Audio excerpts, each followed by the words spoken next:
Well, greetings and salutations, everybody. Welcome to the channel. My name is John Campea, and this is our special Wakanda Forever open spoiler discussion. Now, in case that doesn't make it clear enough, on this little live stream, we're going to be speaking in a full open spoilery kind of way the events of Black Panther Wakanda Forever and all the things that have happened inside of it. So, if you do not know what happens inside of Black Panther Wakanda Forever, or you haven't seen the movie yet and you don't want to know what's going on in the movie, please navigate away. Add this video to your favorites list and then come on back another time when we do.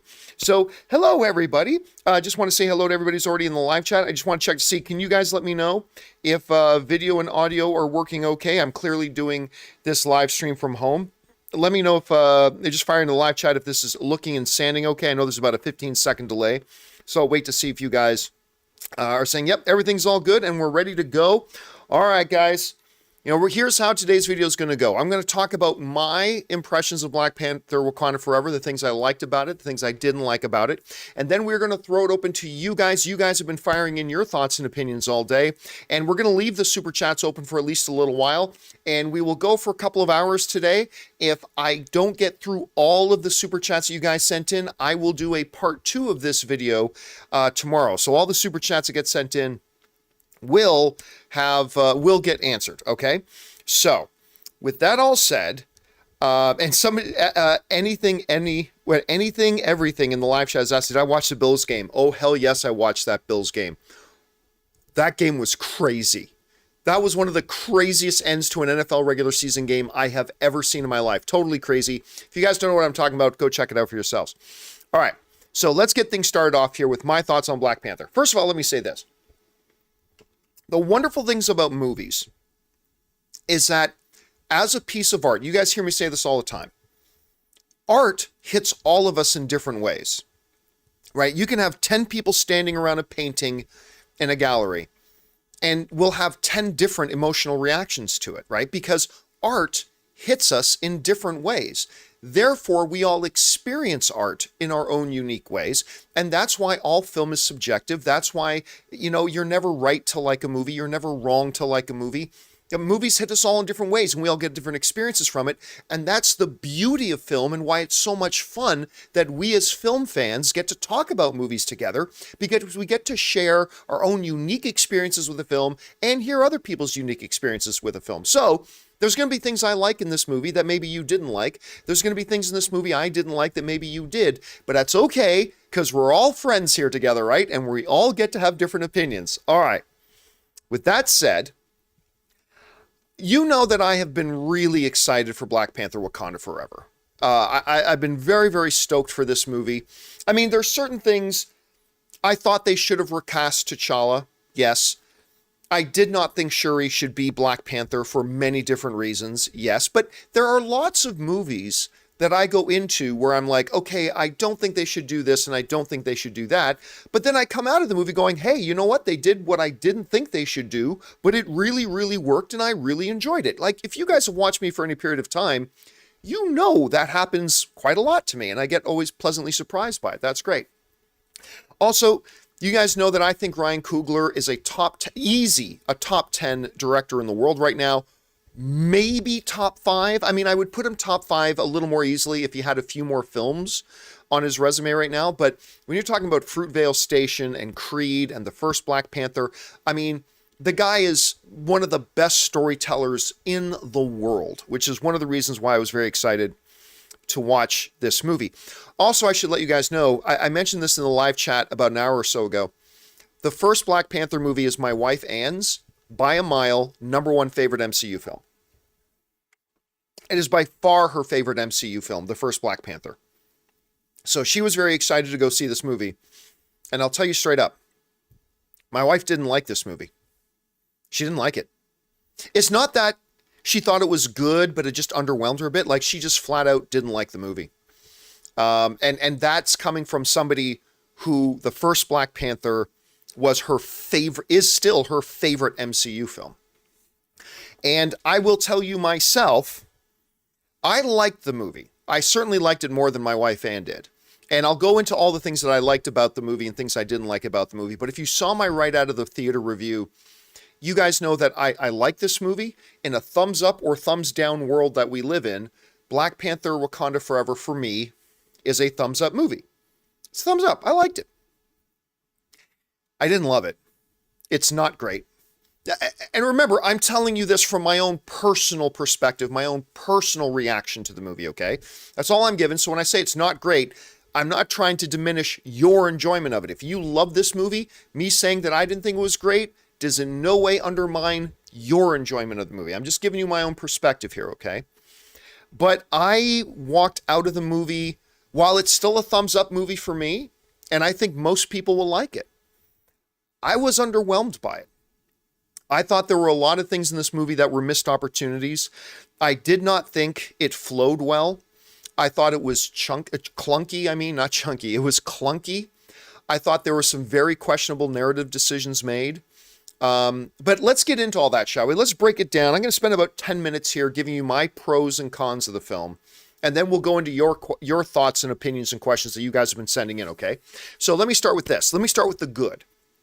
I thought Namor was great.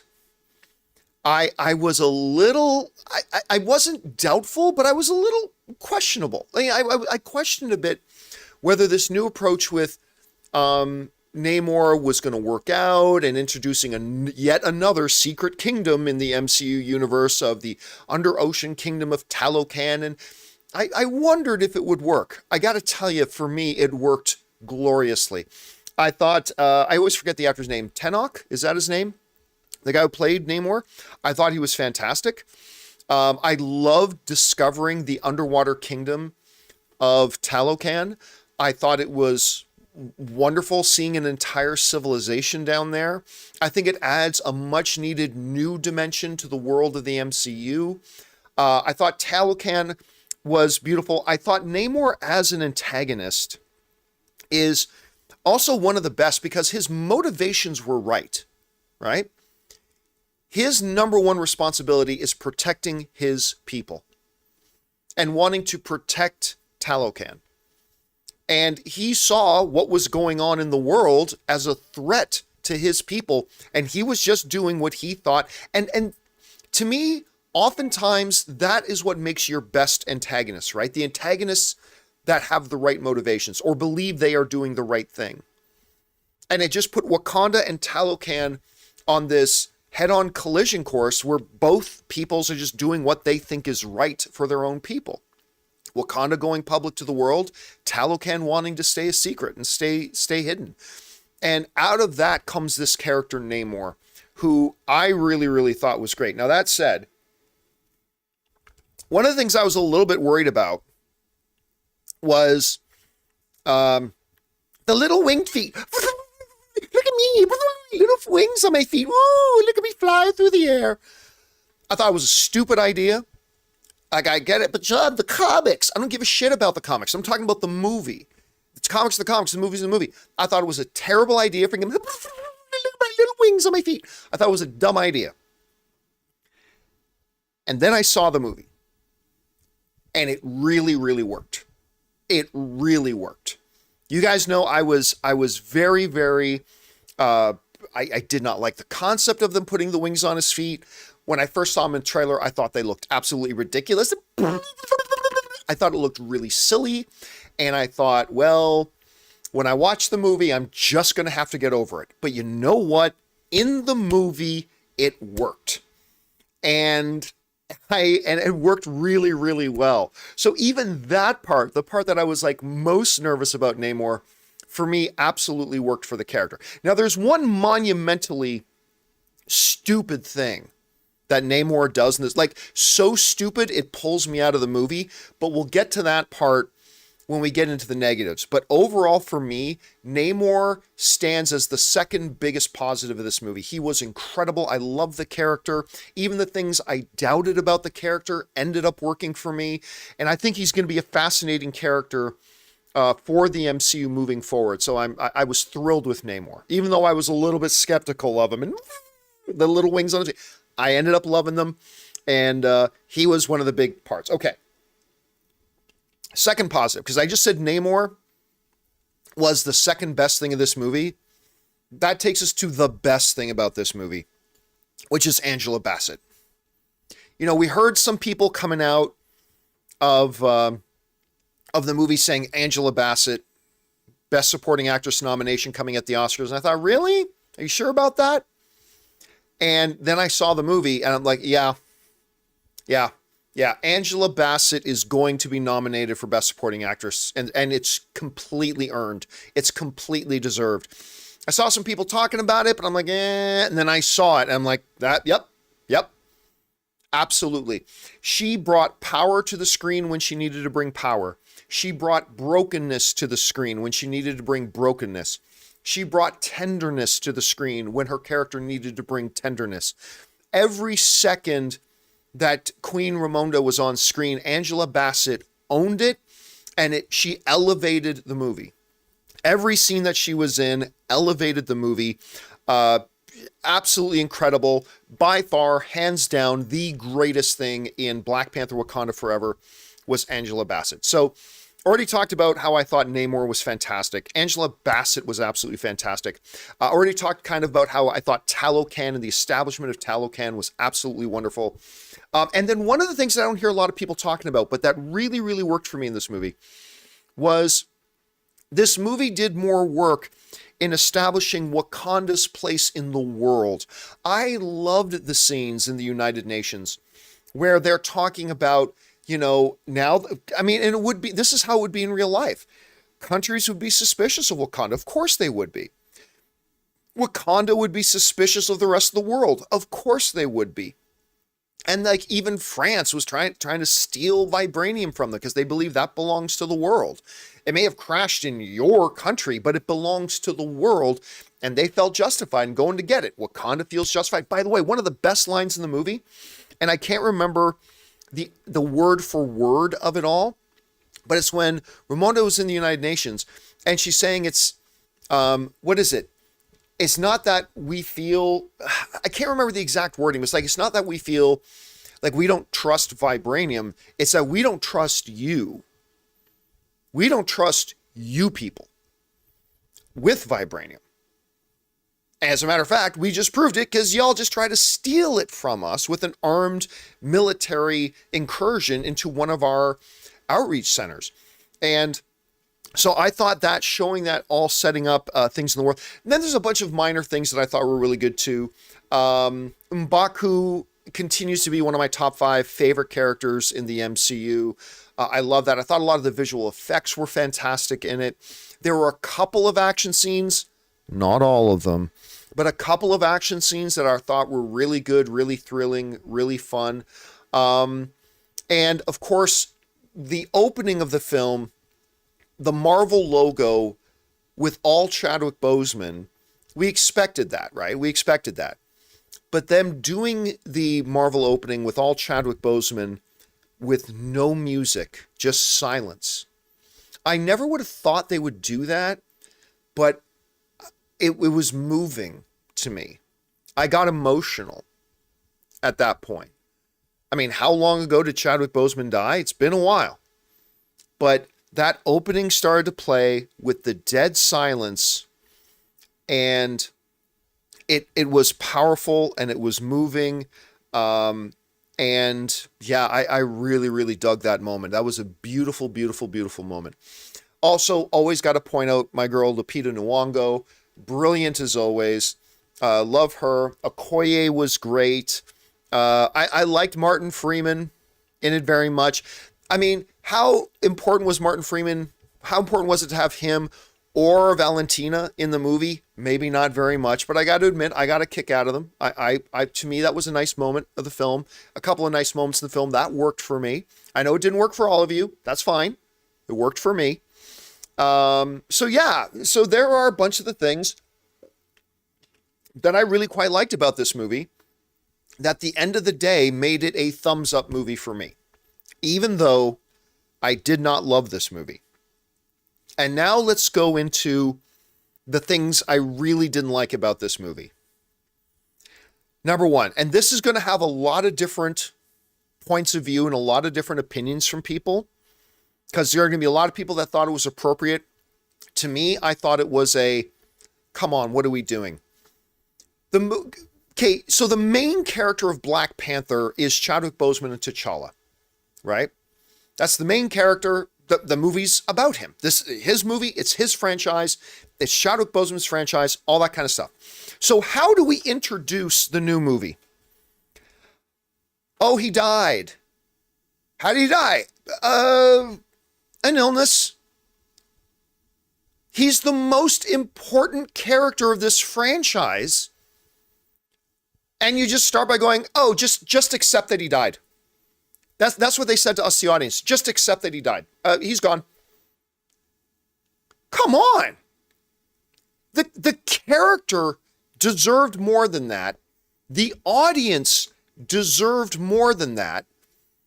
Because, first of all, with the heart-shaped herb, he has a healing factor.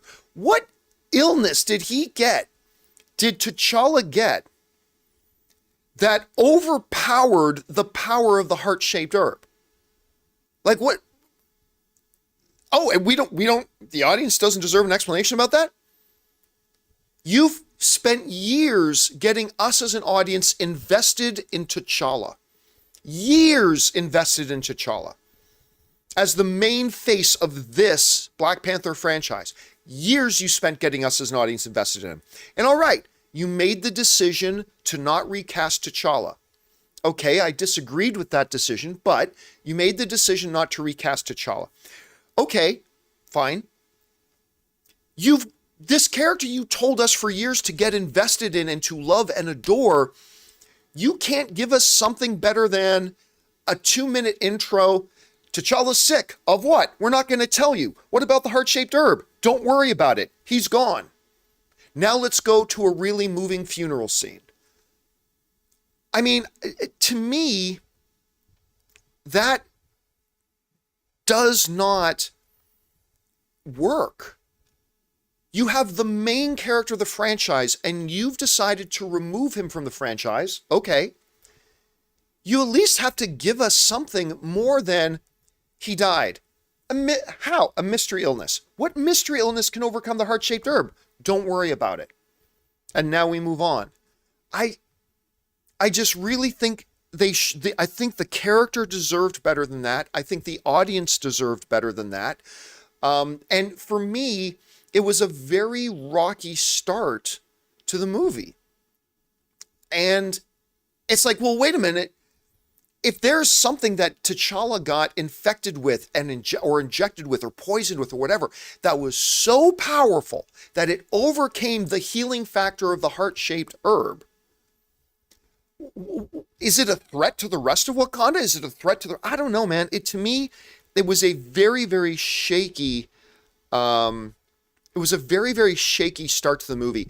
The character deserved an explanation. The audience deserved an explanation. Something that made narrative sense. And to me, they didn't do that. So that was that. That leads me into the next biggest criticism I have. I felt going into this movie that they really should have recast T'Challa. And watching the movie, I am now 10 times more convinced they should have recast T'Challa. This entire movie was structured around the idea of, in the real world, an actor passing away. A beloved actor who brought this character to life, who made this franchise what it was, and the entire movie was built around the fact that he was no longer here. And I really felt not just Chadwick, because of course we're all going to notice the absence of Chadwick Boseman. Of course we are. But I really felt the absence of T'Challa, the character in the movie, being gone. Because for the most part, despite the fact that I think Angela Bassett should get nominated for an Academy Award for playing that, I felt like I was watching a movie just filled with secondary side characters. And that was a problem. And so while I felt going into the movie, like take the wings on Namor's feet, I really felt that shouldn't be a part of the movie. But then I saw the movie and it changed my mind. The wings worked and I ended up loving it. But the opposite is true for me of the recasting of T'Challa. I went into the movie thinking they probably should have recasted him. I came out of the movie 10 times more convinced they should have recast him and actually built the movie around the character. But they didn't, and it's okay. Problem number 3. While Shuri is a top 5, Shuri and M'Baku are both top 5 favorite MCU characters of mine. The movie should not have focused around Shuri. And I think that became more and more clear. She's a really good character, but she's a really good supporting character, in my opinion. When you've got characters like Nakia, being played, of course, by Lupita Nyong'o, an Academy Award winner, when you've got characters like Okoye, when you've got characters like M'Baku, these are characters you could center a movie around. I thought the decision to center around the movie around Shuri was a mistake, but that was just me. Also, help me out with this. Near the end of the movie, fast forwarding now to the final act of the film, and the whole plan is to dehydrate Namor, right? They have no basis to believe that's actually going to work, but they decide to build their whole plan around dehydrate Namor. Okay. Well, after sitting there being dehydrated for a bunch of minutes, then Namor decides to rip the ship apart. Like, why didn't Namor, the moment he realized, oh, wait a minute, they're trying to dehydrate me. Okay, just rip the ship in half and fly out. Instead, he just sat there in it for like 2, 3, 4 minutes and then went, well, enough's enough. Now I'm going to rip the ship in half. But here's the bigger part. This is the main thing. The final fight between Black Panther and Namor was on a fucking beach. Was on a beach with an ocean right there. And this is the part that really drives me crazy. There's this part where Black Panther, sure, he's just standing on the beach looking around. Oh no, where's Namor? Oh, well, where'd he go? Well, I don't know where Namor went, right? And then out of the sky, we find out he's been flying. Out of the sky, he comes flying down and hits her. Okay, if being dehydrated was such a problem for Namor, why didn't he take 2 seconds, walk 20 feet that way, dip his little toe into some water and go, that feels better, then go in and continue his fight with Black Panther? Like, literally, there was this entire part of the fight where she's just standing there, doesn't even know where he is. He was flying in the air. He knew he was getting dehydrated. He easily could have just dipped his toe in some water. Hydration feels wonderful. And then continue the fight. The water was literally 20 feet that way. You can see it. We're on the beach. It's an ocean. Here we are. You've got tons of physical, in MMA terms, tons of physical separation for Black Panther. It's not like they were tying you up against the cage and they had you pinned against the cage. No, you're flying around the air. Go dip your toe in some water. Boom! Full strength Namor. I don't know why. That really bothered me. Like, here's the thing. I think it would have been better if they had said she was able to get the ship like 100 miles inland before Namor ripped it apart. That would make more sense to me, but they're literally fighting on the beach, and Namor was so stupid that he didn't even think to dip his toe in the water. I don't know. That bothered me, and it made the entire... See, when you undermine the entire premise of the fight, it almost doesn't matter how good the fight is. It's kind of ruined for you. And for me, that's what happened. It's like, because the entire premise of the fight to me was now ridiculous, the rest of the good stuff that happened in the fight felt empty to me. It's like none of this should even be happening because this 500-year-old wise nation-leading Namor should have just dipped his toe in the water. When Black Panther didn't even know who he was and he was still able to fly with his winged feet that I ended up loving. I don't know. That was a big problem to me. Also, here's another problem. Namor talks in the earlier part of the film about how the numbers of Talosians, I don't know what do you call the multiple? What's the plural of somebody from Talocan? Is it Talocanians? Is it Talosians? I'm going to go with Talosians until I'm corrected. All right. He talks about how he had all like this infinite number of Talosians, right? Like whatever. Like way more than the nation of Wakanda, like so many Talosians. But what did the ultimate fight end up being? First of all, they thought to take the fight to the Talosians on water? Really? take the boat. I mean, I get it. What they were going for is like, we got to trick them into thinking there's another, vibranium deposit. I get that, but the whole idea, you're going to fight them on water. Fine, you're going to fight them on water. At the end of the day, you only really took like, what, 100?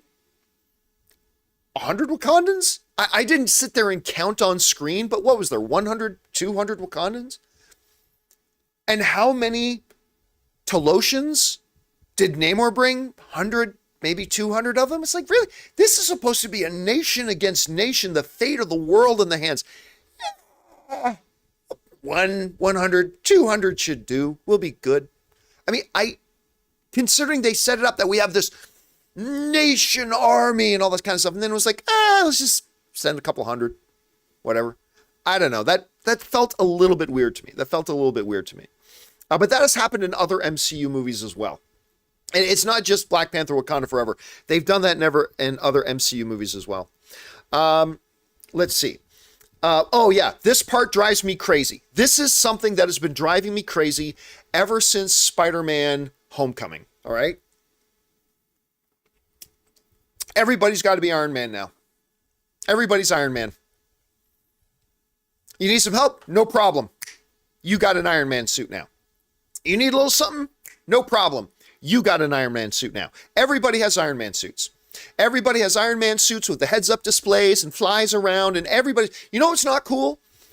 Dora Milaje aren't cool. No, says the people of Marvel. Dora Milaje aren't cool. You know what is cool? You know what the kiddies like? Iron Man. He just likes the Spider-Man thing. Spider-Man's not cool enough. He needs Iron Man armor. And so Dora Milaje, they're weak. They're pointless and useless, the Dora Milaje. But make them Iron Man.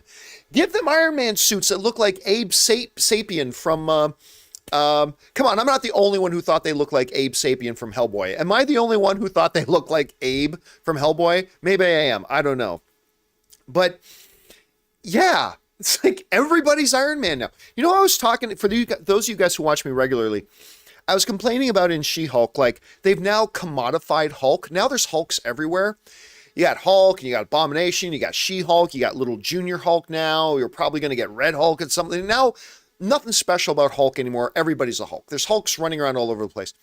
It drives me crazy that the MCU is leaning into everybody's just Iron Man now. Just put everybody in an Iron Man costume. There you go. Oh, you can paint it blue if you want, but it's still an Iron Man costume with his own little heads-up display and whatever. That part bothered me a little bit. Also, this part bothered me a bit. I kind of liked... I know some people are complaining about the Riri character in the movie. I kind of liked Riri. I gotta say, I am more intrigued and interested in this Ironheart movie now because of Black Panther Wakanda Forever. I am interested in this Riri character. That being said, and this has nothing to do with Riri, but it made zero sense that the whole world is looking for vibranium. And this 19-year-old kid created the only machine in the world that could detect it. And the government didn't sequester her away immediately? Other governments around the world were not immediately going in to try to kidnap her or catch her. The US government didn't immediately grab her and say, listen, we need to take you somewhere safe because you've created the most valuable thing in the world right now, the only machine that can detect vibranium. We need to take... So they were just leaving her alone. She's just an average kid in school, blah, blah, blah. Like, I'm like, really? Really? I don't know. To me, that made zero sense. And so it took a lot of the stuff away from me. And then at the end of the day, to me, the story of this movie just felt clunky. It didn't flow smoothly like the first Black Panther did.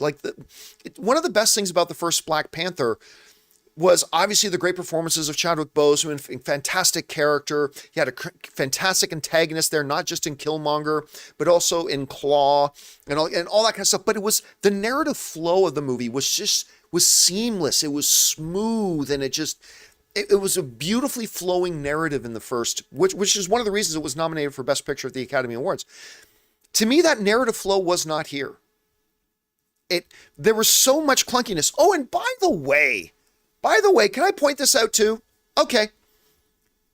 So Namor takes Shuri, a princess of the most powerful nation on the planet, or second most powerful nation on the planet, depending on how you view the Talosians, right? And he knows all of Wakanda is going to be looking for her. Shuri told him herself when they were sitting in the cave, my people are going to be looking for me. My mother is going to come for me. They are going to come for me. Remember? She told him that, right?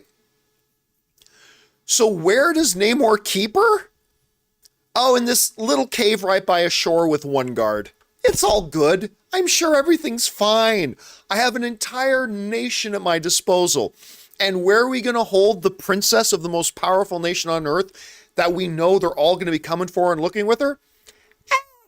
Keep her in this one cave with like one person to guard her. I'm sure nothing can go wrong. No, don't put her in a barracks. Don't put her in a very comfortable, suite, but surrounded by an army of powerful Talosians. No. Drop her in that cave. Yeah, leave the one girl to guard her. I'm sure it'll be fine. No one will ever find her. And if they do, I'm sure the one girl can fight them all off. I don't know. That felt kind of weird to me. And by the way, let me bring us this other thing too. It made zero sense that Shuri took the heart-shaped herb. 0 cents. Especially when standing right beside her was Nakia. When Lupita Nyong'o, Nakia, is standing right there, who just single-handedly was able to find out the history of the Talosians.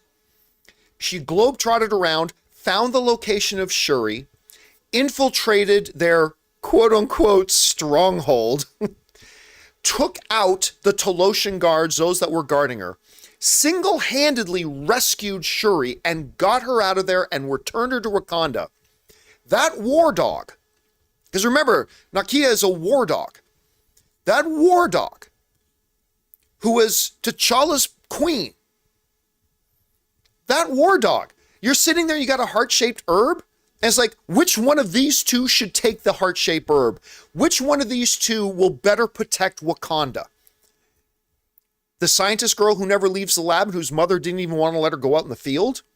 Or this international war dog who just single-handedly located the Talosians, broke in, took out the guards, saved Shuri, and returned her to Wakanda? It made 0 sense. 0 sense that Shuri was the one to take the heart-shaped herb and become the Black Panther instead of Nakia, who was right there. 0 sense. There is not a single good argument you can make as to why Shuri should be the one to take that herb and not Nakia. There's not one good argument to be made. Nakia should have become the new Black Panther. But whatever. They didn't. And it is what, I don't know. Whatever. It is what it is. At the end so I just gave a long list of these little nitpicks, and some of these are big things. Some of these are not nitpicks. Some of these are big things. Some of them are little nitpicks, whatever. Still, by the end of the day, I thought Namor was so good. Angela Bassett was so good.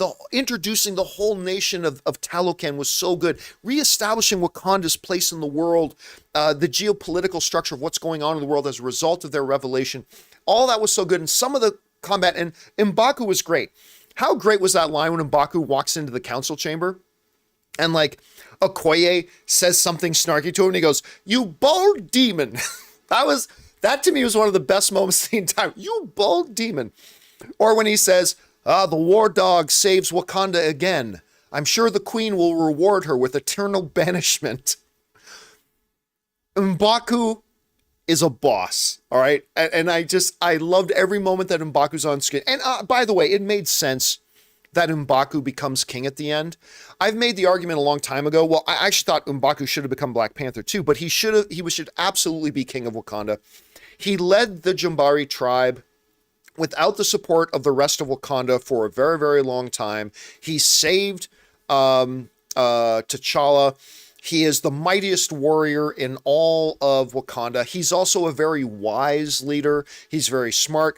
And really, at the end of the day, when it comes time to appoint a new leader, the various tribes get to put forward a champion if they want a challenge. Who's going to beat M'Baku? Like on challenge day, you think Shuri could take M'Baku? No.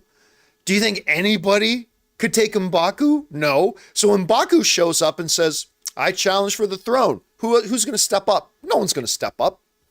No one's going to step up. M'Baku becomes king. That made the most sense. I'm very excited to see future MCU movies where Wakanda is involved, to see King M'Baku. I think that's going to be really cool. I'm looking forward to that. Because don't forget that according to the law of Wakanda, even if Shuri wanted to be queen,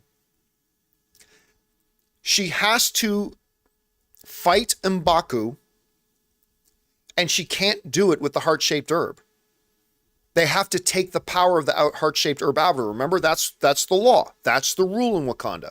They established that in the first Black Panther movie. That's why T'Challa had to fight M'Baku without the powers of the Black Panther. And Shuri would have got smoked. I mean, it would be like one, boom, done. So, yeah, M'Baku becomes, I don't want to challenge M'Baku for the throne of Wakanda. Are you kidding me? So I think it's going to be really fun to see Wakanda now in the MCU moving forward with an M'Baku on the throne. I think that's going to be really, really cool to see. Anyway, Winston Duke is so great. I love Winston Duke. I love him in this role so much. He's so great. Yet another reason why I ended up liking this movie. All right, guys. So with that all said and done, and I'm sure there's probably a bunch of things that I haven't thought about, and maybe some other things I could mention, but I think that'll do it for now. Again, for me, I enjoyed the movie. There's enough in there for me that it makes it a thumbs up movie. I like it, but I did not love it. And I walked away feeling kind of underwhelmed for it. I thought it was a missed opportunity to be an elite level MCU movie, which I do not think it is, but there was enough there to make it good. So anyway, that's my thoughts on it. Just one person's interpretation, just one person's feelings of the movie. Now let's do the important thing. Let's get to you to hear your thoughts and opinions on this. Now, I'm going to let you guys know about every hour, 45 minutes to an hour, we're going to take a short break because, I'm going to want to refill my drink. I have no co-host, so this is me talking straight. Like, we're at the 40-minute mark. I've been talking straight nonstop for 40 minutes, so my voice is going to go if I don't give it a little bit of break. So about every 45 minutes to an hour, we're going to take a short 3 or 4 minute break, and we'll do that for a few hours until we run out of time. So, okay, with that all down now, guys, let's get to your questions, shall we? And we're going to start things off here with, who are we starting with? Start with Marie Seafring. Hey, Marie. And Marie tips in like a $20 super chat. Thank you so much, Marie. Appreciate that. Okay, Marie writes, the MCU has explored many father-son relationships. I really like seeing a well-done exploration of the mother-daughter relationship. That's true. Ramonda and Shuri are both very strong, but in slightly different ways than the Dora Milaje. You know what? That's a really, really good point. Because in a lot of MCU movies, we've had a lot of father-son dynamics, whether it's Iron Man with his father, Thor with Odin. We've seen it many times. And not even literal fathers and sons, but kind of father-son type relationships. We've seen that a lot in the MCU, many, many times. They've never really done a mother-daughter that I can think of off the top of my head very well. And that was a really unique thing about this movie. And again, Angela Bassett, I think she's going to get nominated for an Academy Award. I think she deserves to be nominated for an Academy Award.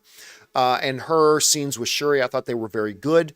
So I thought that was a strong element of the movie. Well pointed out, Marie. All right. Next up, we got A-Rod 2006 who writes, I was getting so much Winter Soldier / Civil War vibes with Wakanda Forever. I'm dying for a Namor solo movie, and I'm over the moon for Ironheart. I will say that I did not get any Winter Soldier or Civil War vibes from this movie personally, but I'm really excited to see Namor's future. And I'm not going to say I'm dying for Ironheart, but I'm a lot more interested in Ironheart now than I was. This movie made me now intrigued to see where the Ironheart series is going to go. So I'm now I wasn't all that interested in it before, but this movie got me interested in it. So it's going to be cool to see where they go. All right. Marie Seifring writes, this was a lovely tribute to Chadwick Boseman. You know what? I'm not so sure that I agree. The opening Marvel montage with the sun, that was beautiful and great. I heard everybody, here's the thing. I heard everybody talk about how the movie is such a big, great tribute to Chadwick Boseman. So I was expecting more. Again, I don't know. It's hard for me to put my finger on it. But, and I didn't think they did a bad, don't get me wrong. I don't think they did a bad job. It's like, oh, they didn't honor Chadwick Boseman at all. Don't get me wrong. I'm not saying that. But I was kind of expecting a little bit more. I don't know. Again, for me right now, for a subjective movie, it's hard for me to put my finger on it. But I'll just say I left it feeling like they could have done a little bit more. But whatever, that's just me. All right, Jared Vester writes, I liked the movie, didn't love it. I would remove the Black Panther title and just keep it as Wakanda Forever. Yeah, that would have made more sense, especially considering Black Panther doesn't show up until like an hour and 20 minutes into the movie, maybe an hour and a half, maybe closer to 2 hours into the movie. I think, you know what? I agree with you. I think I mean, it's not important, but I agree. I think the title of the movie probably just should have been Wakanda Forever. I think that would have made a little bit more sense. I mean, it doesn't change the movie, but I agree that probably should have been the title. All right. Jared writes, Shuri and her acting were great. I loved her arc, but small gripe, I still felt like I was watching a secondary character and not a main character. I agree. Listen, Shuri to me as a secondary character is like one of my favorites. I love Shuri in the first Black Panther. Her and M'Baku became top 5 favorite characters of mine. But Shuri is a supporting character. And I felt like no matter how much they tried to make me, to make you say, look, she's the centerpiece of this movie, that never worked for me. And again, I'm sure it worked for many people, and that's great. I'm not poo-pooing on anybody that felt like it did work for them. That's awesome. I celebrate that. But I constantly felt like I was waiting for the headliner to arrive. I kept feeling like I was at a concert watching the opening act and waiting for the actual headliner to arrive, and the headliner never came. But you know, that's just that's just how it hit me. I'm sure it hit many people differently. That's just how it hit me. All right. Next up, we got Marie Seifring, who again sends in a $20 super chat. Thank you, Marie, who writes, I did not see the Valentina, now director of the CIA, and Everett Ross were previously married plot twist coming. What this means for international politics in the MCU is fascinating, especially as mutants start showing up. You know, here's the funny thing. I heard some people complaining about Everett and Valentina being in the movie, feeling like, oh, they weren't really all that needed. It wasn't necessary. I'm not going to lie to you. Their scenes worked for me. I mean, they weren't super memorable, all-time great MCU scenes or anything like that, but I thought you needed a subtext story that you could cut away from the main action, that gave a little bit more context to the rest of the movie and the way it was playing out from the American point of view and all that kind of stuff. And for me, it worked. It wasn't fantastic, but it worked for me. And hey, listen, I thought Valentina and Martin Freeman's characters' interaction and chemistry, I liked it. And I will look forward to seeing more of it in the MCU as we move forward. All right, thanks for that, Marie. Appreciate that. Also sending in a $20 super chat is Johnny Weiner. Thank you so much, Johnny, for supporting us on that level. And Johnny writes, I really like this movie. I saw it twice in a double feature, IMAX and Dolby. Shuri kills it as Black Panther. I disagree, but I think a lot of people will agree with you. Killmonger did not see that coming. Namor is scary. I wonder when T'Challa blips back if his powers didn't. Explains the illness. That would be completely contrary to everything we've seen in the MCU so far. Everything returned from the blip exactly as it was. To suddenly say, for some unknown reason, that T'Challa blipped back, but without the powers of the Black Panther, that would make no sense. Because that would contradict everything we've seen in the MCU so far about that. By the way, the Killmonger scene, completely pointless. That was literally hey, you know what everybody loved? Everybody loved Michael B. Jordan as Killmonger. Let's put him in. why? He's not needed in this story. Yeah, but people love him. Let's just put him in there. I thought that entire sequence of him in the, if that was the ancestral plane, was totally pointless. I personally thought it was pointless. Now, I get it. Some people would say, John, it juxtaposed the idea, the two different philosophies, the one of T'Challa that is represented by Ramonda, and the philosophies of Killmonger for strike first, strike hard, no mercy. You know, all that kind of nonsense. Let's be genocidal maniacs. I get that, but it wasn't needed.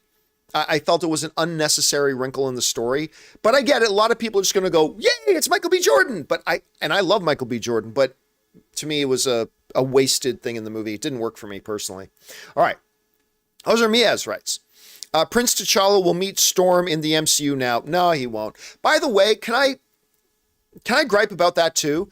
That mid-credit scene was dumb. It was dumb. I don't have a problem that there's a little T'Challa running around out there somewhere. That T'Challa and Nakia had a kid. I have no problem with that.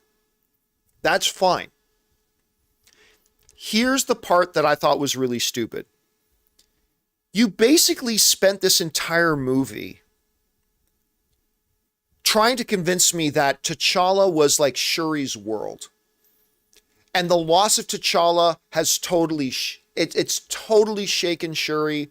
It's disrupted her to her core. For an entire year since his death, she hasn't been able to be the same. That nothing is, oh, my TV suddenly popped on. Hold on a second. That nothing, and that they were so close. Their bond was so tight. Oh, they were so close. They were so close. He had a kid and never told her. Like, don't get me wrong. I understand the rationale in the movie about, hey, they wanted to keep him out of Wakanda so the kid could grow up without the pressures of the throne. I agree with all that. I actually thought narratively that makes sense. Narratively, that makes sense. But, okay, can I just say this? This fucking annoys me. There's a fucking loser in the last side. John just has a chip. Patrick Pickett said, John just has a chip on his shoulder. Go fuck yourself, okay? Go fuck yourself. Fucking ignorant losers. Like, somebody can't say, hey, you know what? Hey, I like this, I like this, I like this. I didn't like this, I didn't like this, I didn't like this. And just have an opinion about a movie. Fucking assholes who ruin the film fan community going, oh, you didn't like something I liked? Well, you just have a chip. Go fuck yourself, you fucking losers. Listen, we like what we like. We don't like what we don't like. My job is to sit here, not to pamper your little baby ass bottom and say, ooh, don't worry. I'll just tell you what you want to hear. Ooh, does that feel good, little baby? No, I'm here to tell you what my personal experience with the movie was. And there are good things and there are bad things. And I'm telling you the good things, I'm telling you the bad things. And if you can't live with that, go fuck yourself. Go jerk off to a video of yourself doing something or something like that. Because that's clearly all you want to hear. You just want to jerk off to somebody saying the stuff you already hear. So go fuck off. Anyway, let's get back to Wakanda Forever, shall we? Yeah, it didn't make sense to me that when you keep going on with how close and important that brother-sister relationship was between T'Challa and Shuri, that you can tell me they had a child and he never even mentioned it to Shuri. That leaves me thinking, how close of a relationship did you even really have?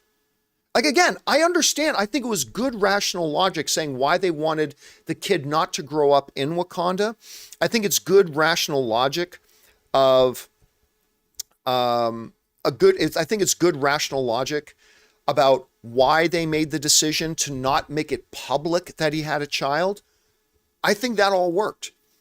But you spend a whole movie telling me how important that relationship between T'Challa and Shuri was, and then he had a kid and didn't even tell his sister about it?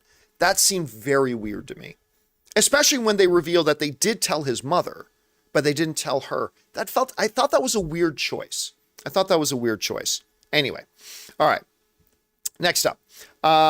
Thanks for that, Johnny. Jose Miaz writes, oh, sorry, that was Jose. All right. Ali Hussein writes, everyone was amazing. The acting was superb, especially Angela Bassett. That is absolutely one of the strongest suits of this movie were the performances. The performances across the board, I thought were great. all of the Dora Milaje characters. I thought, the international characters, Talocan, all the Wakandans, especially Angela Bassett, who I do believe should get an Academy Award nomination for this. Winston Duke as M'Baku. I mean, it's just, the performances carried the movie. Because when you're dealing with themes of loss and grief and brokenness, your actors really got to bring it. For that to communicate well and to come across well to the audience watching the movie, your actors have to 100% bring it. And the actors did. And, I was convinced that Shuri was broken. I was convinced about how the Dora Milaje felt, particularly Okoye. I was convinced about the anger of Ramonda, the Queen of... I was convinced by Namor and his desire and single-mindedness about protecting Talocan. All those did it, and it's all because of the performances. And yeah, you're right. I completely agree, Ali. The performances across the board were spectacular. All right, next up. Ali also writes, Ryan Coogler and the rest... people, don't know what that means, working on Black Panther 2 have done an amazing job, respect. Chadwick Boseman's passing and the character T'Challa. I'm not exactly sure what you're saying there, Ali, other than saying that you think Ryan Coogler did a good job. Listen, I think Ryan Coogler is a top 10, maybe top 5 best director in the world, so it should never surprise us if he does a good job directing. Ali also writes, I love how Shuri became the new Black Panther. The character buildup was amazing. I know it's an assembly cast movie, but Shuri is the main character.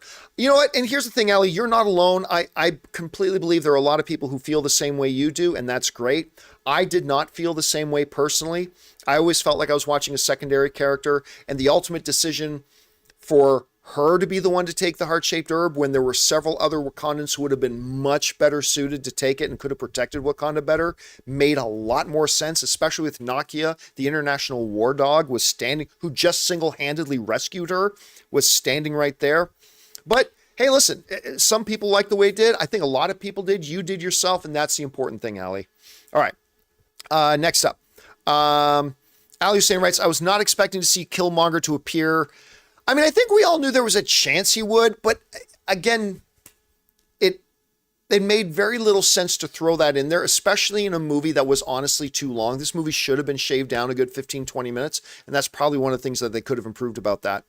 Let's see, Oscar Armin Deriz writes, hey guys, really love Black Panther 2. Shuri and Namor were excellent. Acting and special effects were great, but the movie is too long. Bad pacing issues and needed more in-depth for Namor character arc. Yeah, listen, I did think it was the pacing was weird. I mean, not as weird as, say, Lord of the Rings, Rings of Power, but the pacing had issues. It was a movie that, you know what, my wife Ann said something really interesting coming out of the movie. Ann mentioned that it almost felt like they felt guilty to edit the movie. And I was like, that's exactly what it is. It really did feel like they felt guilty about editing the movie down to a better paced version of itself. But you know what?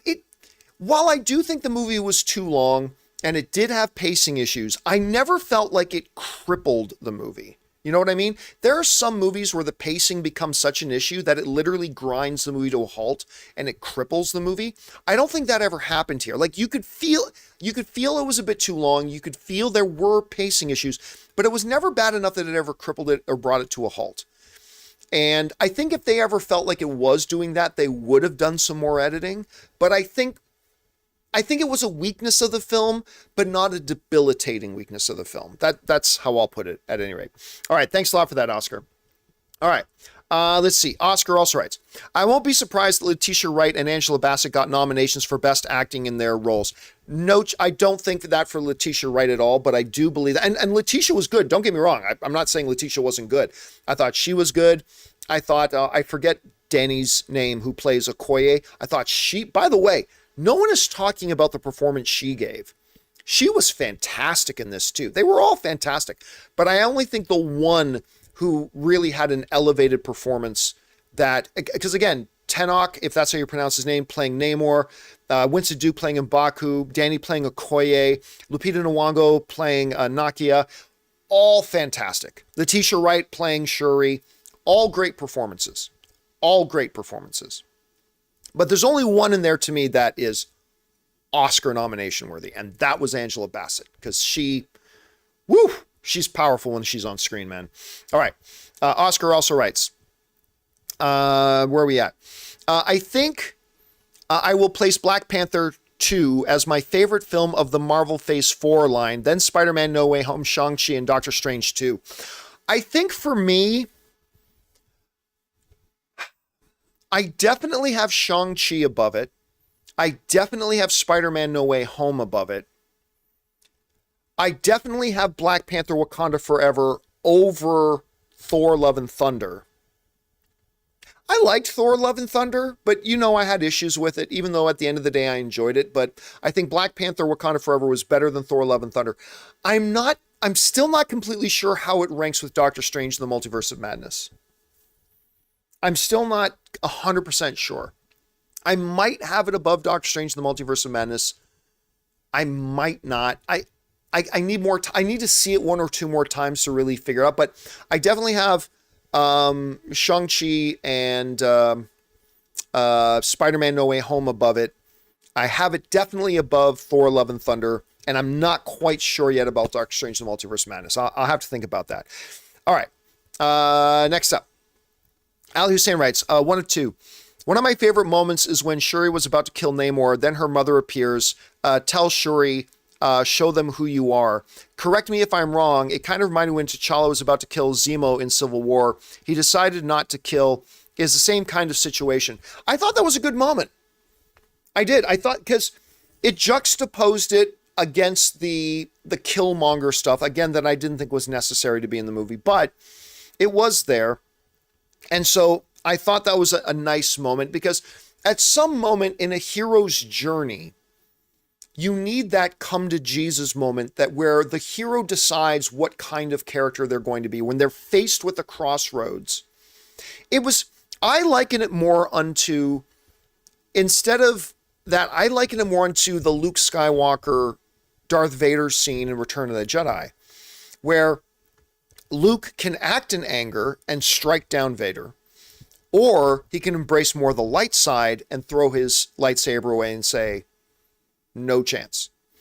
And I thought that was more reminiscent of that moment when Shuri faced that moment. She had that come to Jesus moment herself. What kind of character is she going to be?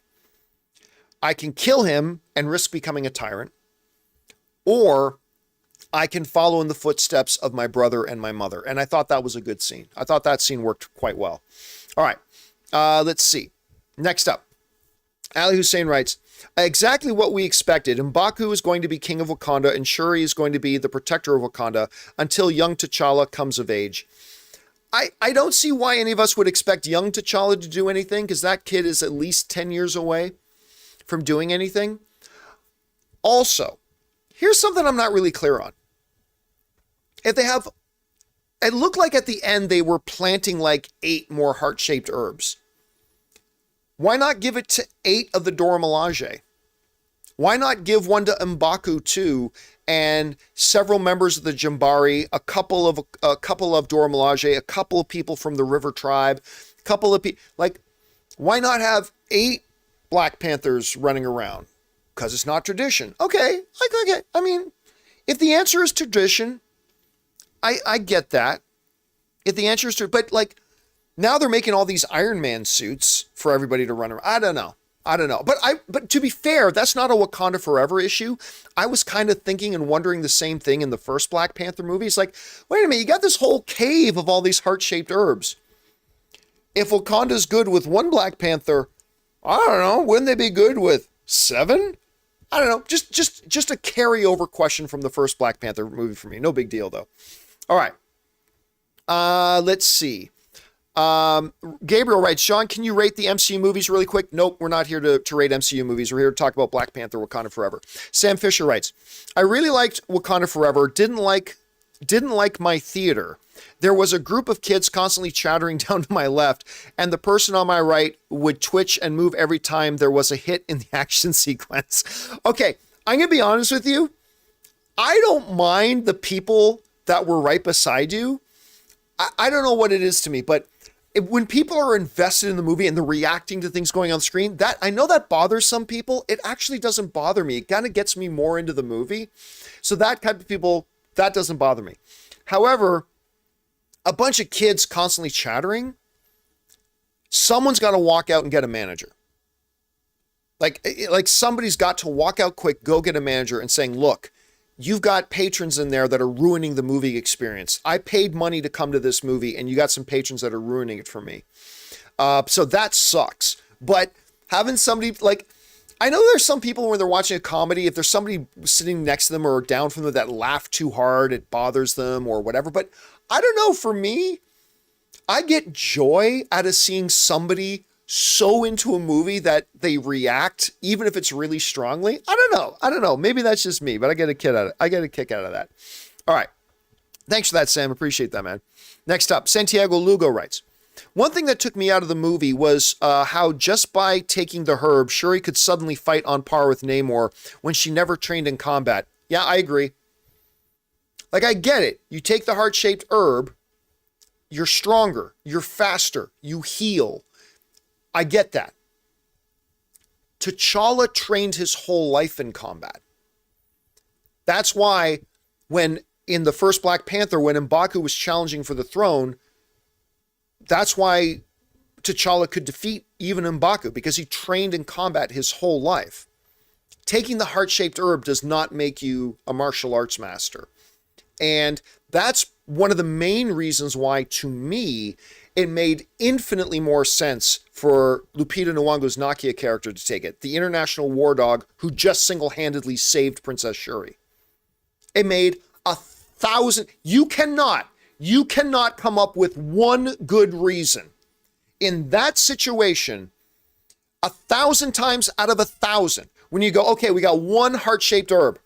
We can either give it to Science Girl, or we can give it to international war dog who has saved Wakanda several times and who is a badass fighter. Such a hard decision. No, it's not. It's the easiest decision in the world. You give it to Nakia. She should be your Black Panther. Queen Ramonda in the first Black Panther movie thought that she should be the one to take the heart-shaped herb. Remember that? In the first movie, Angela Bassett was like, Nakia, you should take it. You should be the new champion. I don't know, but she thought M'Baku will be stronger. M'Baku will be better. Sure, now I'll take it. It's good. I don't know. That part seemed weird to me, but whatever. All right. Thanks for that, Santiago. Next up, he also writes, why does every Marvel superhero have a kid now? Well, I don't have a problem with that. And the reason I don't have a problem with that is because that's life. As I got older, all my friends started having kids. The MCU is now like, I don't know, what is it now? 13 years old? 14 years old? Somebody help me out. 13 years old, 14 years old? Not really sure. But, you know, so yeah, all these people are going to start having kids. I mean, just look around in real life. That's what starts happening. So I had no problem that T'Challa had a child with Nakia. I had no problem with that whatsoever. I just thought it was very weird when you build up how close Shuri and T'Challa were, that T'Challa never let his own sister know that he had a kid. I mean, that seemed very weird, but I have no problem that he had a kid. No problem that he had a kid at all. All right. Sam Fisher writes, I really enjoyed this movie. It was long and it did slow down in places, but overall I really liked it. Maybe a top 3 in phase 4. Yeah, I think it might be a top 3 in phase 4 for me as well. Again, I definitely don't have it in my top 2. I definitely don't have it in my top 2, but I do think I would safely say it's a top 3 of phase 4, not counting the TV shows. Like if we counted the TV shows, I would put Ms. Marvel above it. I would put WandaVision above it. But if we're just counting the movies, I think I'm wrestling with the Doctor Strange part, but I think I feel comfortable saying it's top 3 in phase 4 for me as well. All right. Thanks, Sam. Next up, Santiago Lugo writes, in the scene where Shuri spares Namor, the montage juxtaposing Wakanda to Talokan is brilliant. Shows how we're all more similar than we are different. That was a very, yeah, like I just said a minute ago, I thought that whole scene was good. I thought it worked quite well. And yes, it was enforced by the quick montage of the contrasting and comparing the cultures of Talokan and the cultures of Wakanda. And I thought that emphasized the point even more. So I agree with you. I thought that was a really good decision by Ryan Coogler on that part. All right. Sam Fisher writes, I love Namor and Talokan. His motives made complete sense. He felt like a real person. Loved the way Talokan and its Mayan language was realized. Yeah, I agree. I think other than... and by the way, guys, I'm about to turn off the super chats. I forgot that they were still on. So if you really do have something still pressing you want to throw in there, now's the time to do it because I'm going to shut down the super chats in about 30 seconds. That being said, where are we at? Oh, yeah. Everything about Namor, other than the idiot decision he makes at the end, oh, I can't be bothered to tip my toe in some water, even though we're fighting on a fucking beach. That aside, I loved the character. I thought he was fantastic. I had worries about him, but he was great. And that whole Talokan underwater empire, I thought was magical and awe-inspiring. And I cannot wait to see what role it plays in the MCU moving forward. I thought that was one of the elements of the movie that worked really, really, really super well. Okay, guys, we've been going for a little over an hour now. So what we're going to do here, we're going to take a quick 2 to 3, maybe 4 minute break. Give you guys a chance to talk amongst yourselves, run, use the bathroom, grab yourself something to eat. I'm going to go refill my drink, rest up my throat for just a couple of minutes. So give me just a couple of minutes here, guys. Don't go anywhere, and we will be right back.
All right, everybody, and we are back. Thank you so much for your patience and indulgence as I took a little bit of a break there. For now, let's keep on getting into your questions, and we're going to continue things on here with, where did we leave off on? We left off with Sam Fisher. Okay, next up we go to, thanks for that, Sam. Next up we go to Santiago Lugo, who writes, I agree with Rob, some scenes looked way too dark. Yeah, I'll agree with that, although I've heard some people talk about that. This is, I didn't notice it as much myself, to be honest with you. Like, yeah, some scenes were quite dark, but I honestly didn't notice it as a particularly huge problem for me. And I've seen some movies that being way too dark is an issue. So I don't know if maybe it was just the theater that maybe Rob was in, but I didn't have as much of an issue with it myself. Although some scenes did seem kind of dark, but it never stood out to me, honestly. All right. Next up, Sam Fisher writes, Teno Huerta, that's his name, was a standout for me. We will be seeing more of him in more movies as an actor, not just Namor. I agree. Like, you get a big breakout in something like the MCU and you do a really good job like he did. I thought Namor was fantastic in this movie. You're going to see more of him. Absolutely. All right. Johnny Got Lost writes, Namor stole the show. I can't wait to see more of him. I would agree, except for Angela Bassett. Like, Angela Bassett stole the movie. This is Angela Bassett's movie, but Tenoch, and again, I don't know if I'm pronouncing his name right, was awesome playing Namor. Awesome playing Namor. I loved him in this. All right. Sam Fisher writes, the end of, where are we at here? The end of Namor's plan is brilliant because he's right. The world will come for Wakanda. It needs allies. Namor will get what he wants eventually. You know what? And that's the thing. He wasn't wrong. And we see that play out. Like, that's one of the reasons why we had to cut over to see Valentina and Freeman and all that kind of stuff, because it does kind of illustrate that he's right. The world will come for Wakanda. I mean, that's just what people do. You got something I want, I'm going to come take it from you. That's what the world does. That's what the US does. That's what the world does. And he wasn't wrong. And he also wasn't wrong in understanding that would pour over into Talokan as well. But a world where Talokan and Wakanda are allies, there's not much the world can do, because those are the two most powerful nations on Earth at that point. So, I mean, you're right. It turned out that he was right. Let's see. Next up, we have Jim XM, who writes, John, the boy let's try this again. John, the boy that great Queen Ramonda, when she first visit, is the same boy in post-credit. Namor is a badass. You're the queen now. I'm sorry, I'm not quite sure what you're talking about. The boy that greet Queen Ramonda when she's first visit is the same boy. When the queen goes to see Nakia. Okay, yes, that makes sense. I'm like, what scene are we talking about? You're the queen is just a great chill line. You know, I didn't even notice somebody else that when she goes to visit in, I think it was Haiti, where she goes to visit Nakia, it was the boy. So that was interesting. All right, thanks for that, Jim. Next up, Sam Fisher writes, I actually missed the scene of Shuri going to Talokan because I had to use the bathroom. I have to see it again to finally see the scene. Okay, don't laugh, and this is absolutely, absolutely true. About 70% of my theater at some point had to get up to go to the bathroom. You know what? Just to be gracious, I'll lower that number to 65%, but a good 65 to 70%, maybe more of my audience at some point in the movie had to get up and go to the bathroom. Everybody in my row at one point got up to go to the bathroom. I think the only person that didn't was Anne. I think it was my wife, Anne. But that's what happens. That's what happens when you got a movie that's after credits and everything is over 3 hours long. Because after credits, this movie's over 3 hours long. The movie itself is 2 hours, 40 something minutes. So you're going to get a lot of people that need to go to the bathroom at some point, but that did happen a lot. So you're not alone. All right. See, next up, Johnny Got Lost writes, I like the movie overall, but I did have pacing issues. Is this the film that will finally teach comic fans that longer runtime doesn't equal better? No, I don't think film fans will ever learn that lesson, even though they should. Shorter does not equal worse. Longer does not equal better. I thought the right runtime for this movie was probably around the 220, 225 mark. I think that would have been the right runtime for this movie. For another movie, 2 hours and 41 minutes is the right runtime. But no, unfortunately, that is a lesson film fans will never learn. I don't think, not in mass. Not in mass. All right. Next up, Sam Fisher writes, I knew as soon as they introduced the seaweed that Shuri was going to use it to recreate the heart-shaped herb. Yeah, it didn't make a lot of sense. And I'll tell you why it didn't make a lot of sense. Because when she says in the movie that, wait, that also comes from vibranium. Well, if you already have lots of vibranium, which is the root thing of your heart-shaped herb and the root thing of that plant, but you're absolutely right. As soon as they introduce that plant, then you're like, well, that's how they're going to recreate the heart-shaped herb. And that's not a bad thing. That's not a bad thing. Although, considering the plant comes from vibranium and they have tons of vibranium, I'm not sure why she wasn't figured that out in itself. But you're absolutely right. Everybody in the theater knew that's going to be the key to getting the new heart-shaped herb. All right. Next up, we got Siderath, who writes, one of two. The first 90 minutes of Black Panther 2, great. But the third act was meh. Talocan fight with Okoye midway is the intensity the MCU needs. Most conflicts setup lack steam. Phase 4 is overcrowded with too many characters lacking vulnerability. Hate the idea of Young Avengers and a kid wielding Stormbreaker, as that would mean silly humor with pointless weak conflicts. Wakanda Forever chance in third act of Black Panther 2 no longer gave me chills. MCU is sadly past its peak. Well, okay, let me address a couple of things that you said here. Number one, the fight with Okoye against the Talosians on that bridge was the best action sequence of the movie. That movie was great. Watching Okoye kick all sorts of ass, but also having her come face to face with a formidable foe who could even best her. That fight sequence was fantastic. It was way better, in my opinion, than the final big fight. Like, it was better than the fight between Shuri and Namor.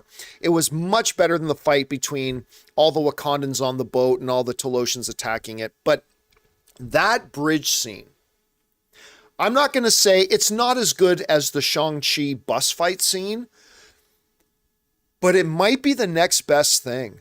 That scene was great. I loved it. Now, as far as overcrowding, listen, MCU fans need to stop looking at the MCU as a whole when trying to evaluate a movie.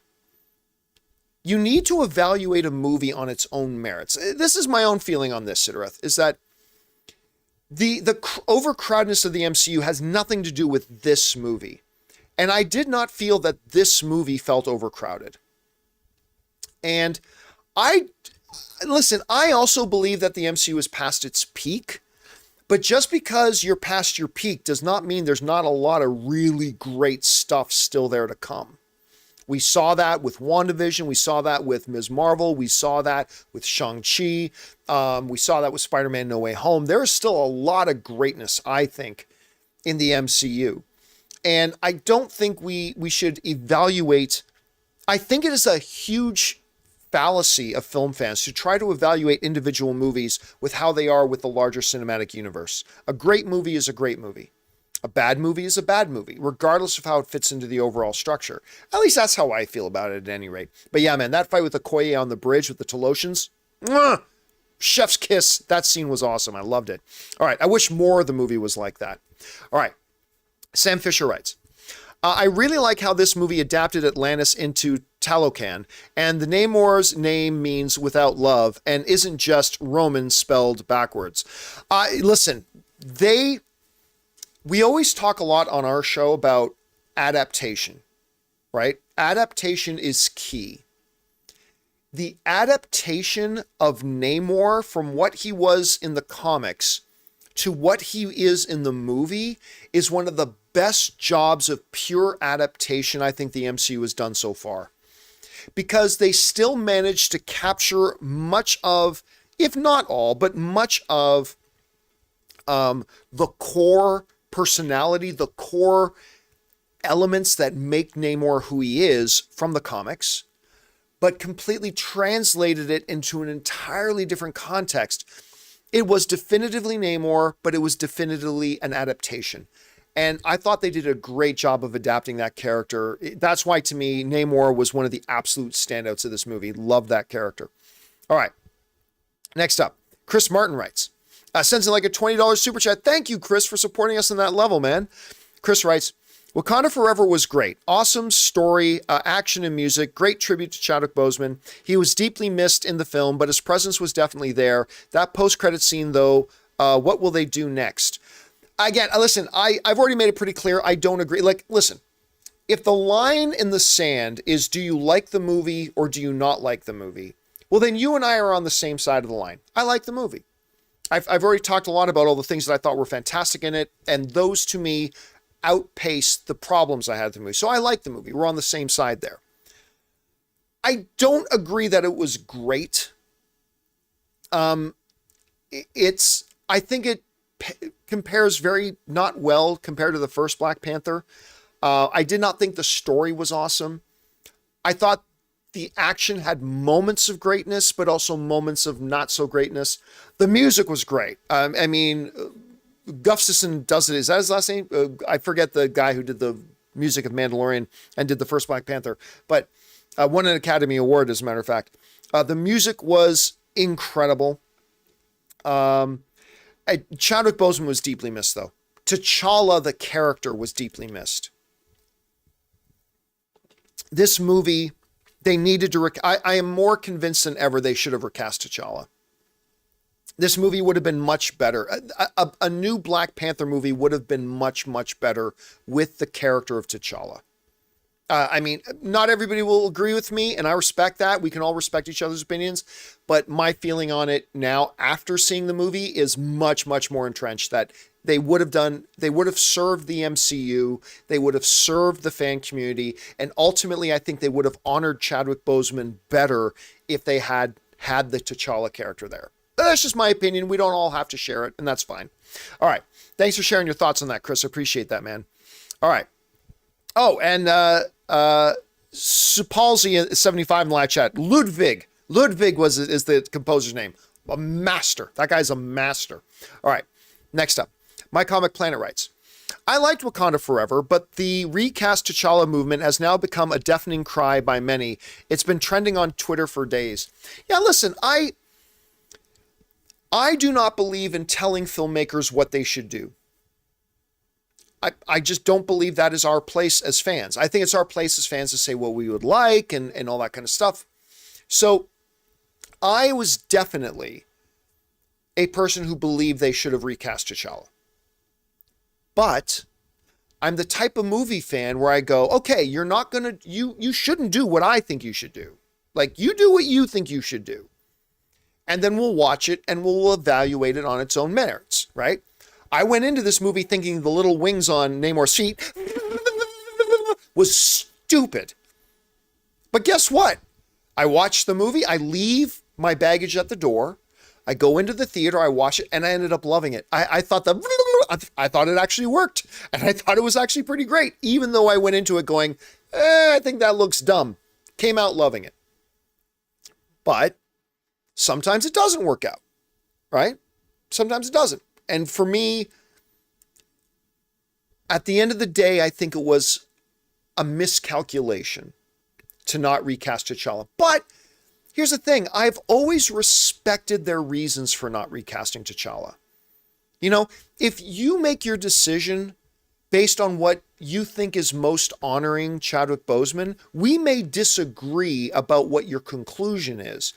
But as long as I know that your motive is trying to be respectful and honoring the memory of Chadwick Boseman, then whatever conclusion you come to, even if it's a conclusion I disagree with, I can respect your decision. And I respect Kevin Feige, Ryan Coogler, Marvel and Disney's decision not to recast T'Challa. I don't agree, but I respect it. I respect it. And listen, lots of movies do things that we don't agree with, and sometimes they end up being great and it works. And sometimes it doesn't. That's life, right? That's life. And so this is one of those times where I respected them for making the decision they did, even though I disagreed with it, and that I just happened to come out of the movie going, yeah, they really should have recast him. I still respect their motives. I still respect what they did, but I still disagree. I still think this movie would have been, I still think the MCU would have been much better off having T'Challa in it. But again, that's just me, and we all have differences of opinion. The important thing is that we can respect each other's opinions, and we respect the decisions each of us and how each of us feel. And that's the key thing. All right. Next up. Let's see here. My Comic Planet also writes, the whole Riri Ironheart montage had no verisimilitude to me. I agree. I get that she's super smart, but come on, man. You can build an Iron Man suit in a few days. Okay, can I tell you this? This is the one part that made me roll. Because remember, she was being aided by Wakandan technology, right? But again, really? Is that how, that's how commoditized Iron Man armor is now? You can just make it in a week? But, she was being aided by Wakandan technology. You got to take that in consideration. But here's the one thing that, this is the one point that I kind of rolled my eyes. And you can say it's a nitpick if you want, that's fine. But the one point that made me roll my eyes about the montage of her building her new Iron Man suit was they took a part of that montage to show her spray painting the armor. You know, she goes over, pulls out the breath mask, puts on the air filter mask, and takes out the paint gun, and she's slowly and meticulously spray painting the pieces of the Iron Man armor. And I remember I'm sitting there in the movie theater. I'm like, really? Really? You got, what, 5 days left at this point before Talocan says they're coming back to get you? And you got to make an entire Iron Man suit armor? And you think your best use of your time right now is spray painting pieces? That's the important thing right now. That's the best use of your time. You got to build this entire Iron Man costume that the U.S. Senate, remember in Iron Man 2, that the U.S. Senate was holding hearings on, trying to decide whether they should force Tony Stark to show them how to make it. You got to make an entire Iron Man outfit in like 5 days, and the best use of your time is to spray paint it. I don't know. Again, it's not a big deal. I'm not trying to say it's a big deal. I'm not. I know it's not a big deal. But I'd be lying to you if I didn't tell you. I'm sitting there watching that going, that doesn't seem like an efficient use of your time. That doesn't, yeah, no. The clock is ticking. That doesn't seem like a good use of your time. It's important about how it looks, folks. It's important how it looks. Anyway, that's just me. Anyway, okay. The Wakandan Forever writes, and sends in like a $25 super chat to be supportive. Thank you, Wakandan Forever. Appreciate that, man, very much. It's very generous of you. Writes, it's unfortunate and a little embarrassing, frankly, to watch something like this, to see, let me try this again. It is unfortunate and a little embarrassing, frankly, to watch something like this, to see these great characters killed off so quickly. T'Challa, Queen Mother, Killmonger, so we won't have any characters left. Well, I don't agree with you on that. Listen, somebody already brought up the word verisimilitude, right? If you live through an adventure like this, there's high probabilities you're going to die. That's what makes these movies thrilling and exciting, is that at any time, a character could die. And to me, that actually adds verisimilitude to it. Rather than just always knowing no matter what danger happens, our heroes will live. Knowing that they very well could die is what makes it thrilling. To be honest with you, one of the problems I have with the MCU is that it's a big fake death universe. That they so often kill characters, but don't really kill them, they just bring them back. Because that takes away from the thrill. It takes away from that emotional response we have when the characters are in danger, because we don't really ever believe they're going to die. They're going to be fine. Doesn't matter how perilous or how dangerous or how big the villain is. It doesn't matter. They'll all be fine. And even if they do die on screen, they'll be back, right? It takes away from something. So to me, when you come into a movie or a world like Black Panthers, to have the Queen die, to me, that adds something to the world. It adds that thrill because, with Queen Ramonda dying at the end, I didn't know for 100% for sure whether she was going to kill Namor or not.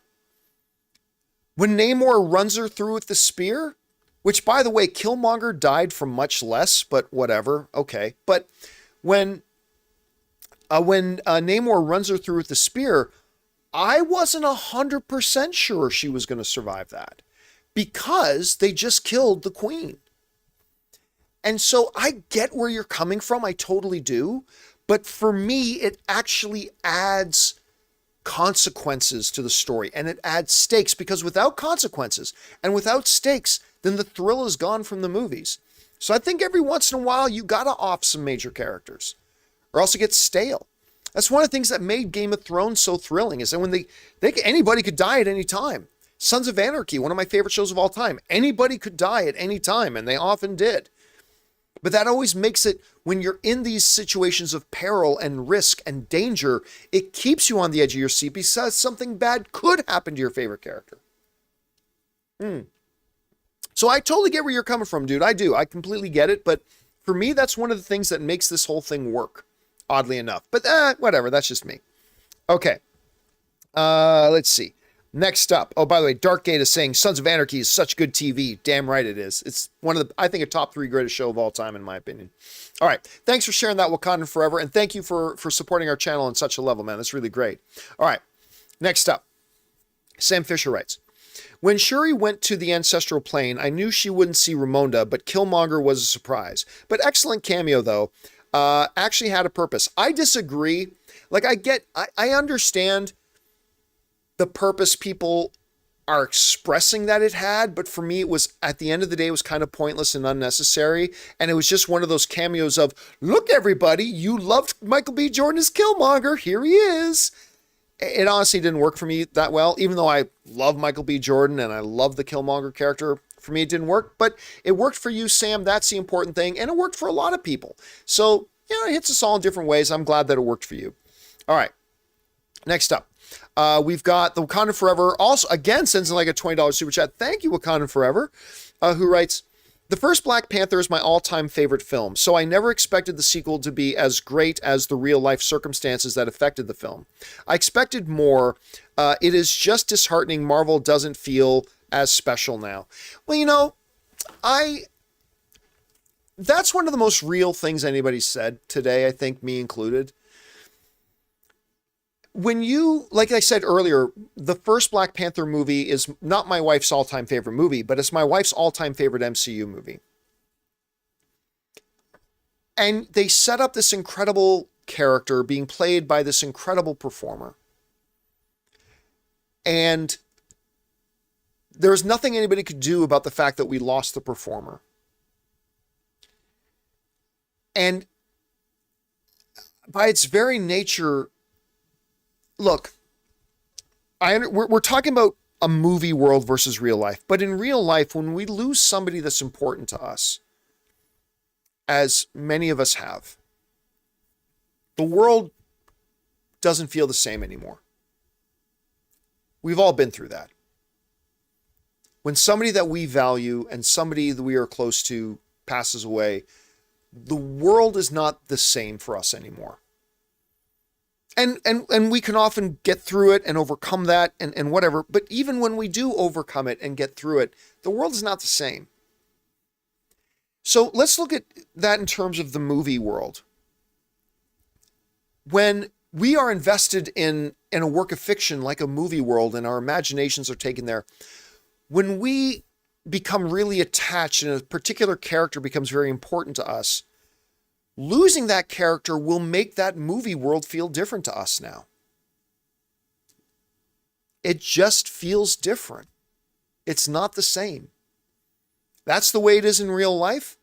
And that's the way it's going to be for the art and for the movies that we watch and we enjoy. Red Comment is saying in the live chat, it still fucking hurts. It does. It does. And so I empathize with what you're talking about there, Wakanda. And it's true. This character that in this world of the movies that we came to love and become attached to and had so much significance with is now gone. It doesn't feel the same. And even if Ryan Coogler did the greatest job any director in the history of film ever did, Wakanda Forever was not going to feel the same. And that was a mighty, mighty task to confront. So I get what you're saying, and I think that was a really very, very real thing you just expressed. Thanks for expressing it, man. I appreciate it very much. All right, next up, My Comic Planet writes, I love the intro and funeral for T'Challa, but then it immediately jumps into the rest of the movie and rarely mentioning him again until the end. It was just kind of jarring to me. You know what? Remember when a little bit earlier I said, I know this is going to be a hot take, but I said when it came to the movie honoring Chadwick Boseman and honoring T'Challa, when I remember a little bit earlier, I said, I kind of thought it would do more. I think you just expressed it better than I did. Because you're right, that opening Marvel logo thing with T'Challa and the funeral was beautiful and fantastic. You know, I heard some people say that it was very off-putting that none of the Avengers were there. Like, would they save the world together? But to me, that made sense because Wakanda is a very closed country. So I wouldn't be surprised to find out that only Wakandans can be there for the passing of their king. So I had no problem with that. That made sense to me. But you're right. Like, after the funeral, I don't know. I just felt like there would be more. And there really wasn't. Until they introduced a kid at the end that I'm supposed to believe that T'Challa and Shuri were so close. They were so close. Such a tight brother-sister relationship that he had a child and never even told her about it. That seems very weird to me.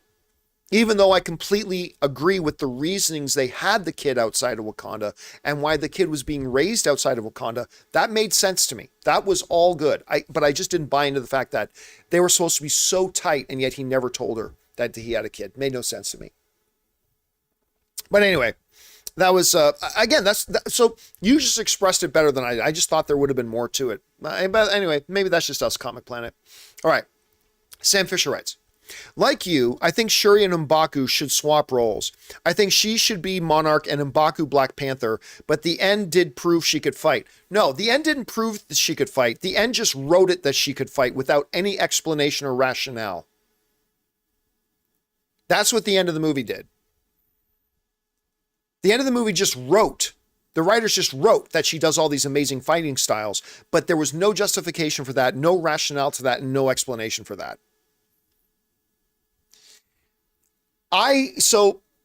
Listen, Shuri was not raised to be a monarch. She was not raised to be queen, and she was not raised to be a leader. She was raised to be the most brilliant mind in Wakanda and to be in the lab. But I agree that it would have made more sense to me that she takes on the mantle of her brother and her mother and ascends the throne, and that M'Baku, the mightiest warrior in Wakanda, becomes Black Panther, and his loyalty to T'Challa and his family does not challenge for the throne, but rather believes Shuri should ascend the throne. To me, that would have made more sense. Though I love M'Baku being on the throne, I think that's going to make for a wildly interesting Wakanda moving forward with M'Baku on the throne. But if Kevin Feige had called me, which he clearly did not, but if Kevin Feige had called me and said, hey, John, we're looking at two different endings, and it's only one of these two endings. Either it ends with Shuri as Black Panther and M'Baku on the throne, or Shuri on the throne and M'Baku as Black Panther, which way do you think would be the better way to go? I probably would say it would make more sense to go with M'Baku as Black Panther and Shuri on the throne, but whatever. I am very, very interested to see Wakanda with M'Baku as king. I think that's going to be a lot of fun moving forward. All right.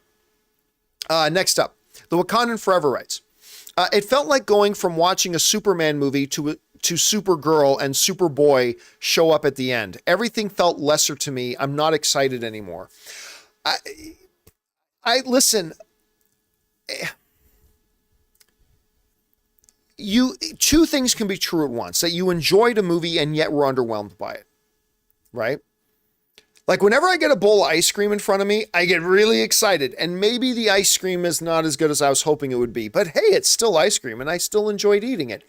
That's what Wakanda Forever was to me. It had enough of those really super strong elements to me that was enjoyable. Movies are experiential events, and I absolutely walked out of the movie theater with an experience. And so again, in a thumbs up or thumbs down world, I am thumbs up on Wakanda Forever. That being said, that can be true and also true at the same time that I felt underwhelmed by the movie. And I agree, it felt lesser than. The movie, you really feel the absence of not just Chadwick Boseman, because there's nothing you could do about that, but you really felt the absence of T'Challa. I just felt it was a mistake to not recast it. I don't know. Listen, it's easy for us, right? You and me. It's easy for us to sit back and play Monday morning quarterback. Oh, in hindsight, we all have the answers, right? And in hindsight, it's easy to see what they should have done. But listen, let's not forget, whether we loved Wakanda Forever or were underwhelmed by it, or maybe you hated it, that wherever on that spectrum you land, it's important for none of us to ever lose sight of the fact that they were faced with a daunting challenge. How do you move forward when Chadwick is gone? And none of us should forget, me, you, any of us, just how challenging and difficult and emotionally painful it would be to try to move forward with Chadwick gone, whether you recasted T'Challa or not. Could you have done better? I think not. Could I have done better? I think not. So it's really easy for me to sit here on this live stream, or you to watch this live stream, and for us to play Monday morning quarterback. And listen, that's what we as fans do. That's our job. Our job as fans is to be Monday morning quarterback. But we should always recognize that it's easy for us to play Monday morning quarterback, but when they, the creators and the filmmakers, the directors and the writers and the actors, they were the ones who actually had to be in the shit and do it. And for me, the two things are both true at the same time. I like this movie, but I was also underwhelmed by it. And both are true at the same time. So, and I'm sure there's probably a lot of people that feel that way. I'm sure there are a lot of people that just flat out didn't like the movie, like my wife. I'm sure there are a lot of people like many of you guys who have written and really loved the movie, and that's great. And that's the beauty of the art. Anyway, thanks for sharing your thoughts on that, man. All right, let's move on here. Next up, Sam Fisher writes, one of two. My theory for how they killed off T'Challa was always that Namor flooded Wakanda and we T'Challa, let me try this again. My theory for how they killed off T'Challa was always that Namor flooded Wakanda and we, T'Challa, die saving people. But I think what they did worked for Namor. We wouldn't have been able to understand him if they had attacked unprovoked. No, I agree. I agree. Like, I do wish they would have given us an explanation for, hey, T'Challa, most important character in all of Wakanda. Hey, everybody, T'Challa, Black Panther, one of the most important characters in the MCU now. Oh, so important, so important, so important, so important, so important. Oh, by the way, he's just died. How? We're not going to tell you how. But what about the heart-shaped herb? Don't worry about it. He's just dead. Just accept that and let's move on. That was a mistake. That was a mistake. It started us off on the wrong foot, I think, in the movie. You can't have this incredibly important, significant, apex character that you've had us years getting invested in and just say, okay, he's gone. Don't worry about how and don't worry about why. He's just gone. Just accept that. Now let's just move on. I think that was probably their most significant mistake. Now, I agree with you that saying that Namor killed him right off the bat, that probably wouldn't have worked for the narrative. Because I had the same thought that maybe they'll say that this mysterious new figure from an unknown kingdom assassinated King T'Challa. I, like you, going into the movie, thought they might take that approach. But after watching the movie, I also agree with you that wouldn't have been the right approach. And now that we saw the movie and we got to understand who Namor is and what he was doing, that approach wouldn't have worked. But they still needed to come up with something other than, don't worry about it, everybody. Just accept that he's dead and let's move on. It needed more than that. I really, narratively, the movie needed more than that. But, again, it is what it is. I couldn't have done a better job myself. So, all right. Let's keep going here. We've got, who was that? That was Sam Fisher. Wakanda Forever again writes in. I will always be Wakandan for life. I'll watch the sequels and the Disney Plus show. I'm still here for it. I just hope they can find the magic again. Yeah, listen. It is phenomenally difficult to make a good movie. I think we as film fans sometimes take that for granted. We think just making a good movie is easy. They often say in sports, it's hard to win a championship. It's twice as hard to defend that championship or to win it again. And so it is really difficult to make a great, meaningful, important, impactful movie. Trying to do it again is even twice as hard. So let's just cheer for them that they find a way to kind of get, now that they've kind of reset their direction, let's see where they go from there. Anyway, thanks for your thoughts, Wakanda Forever.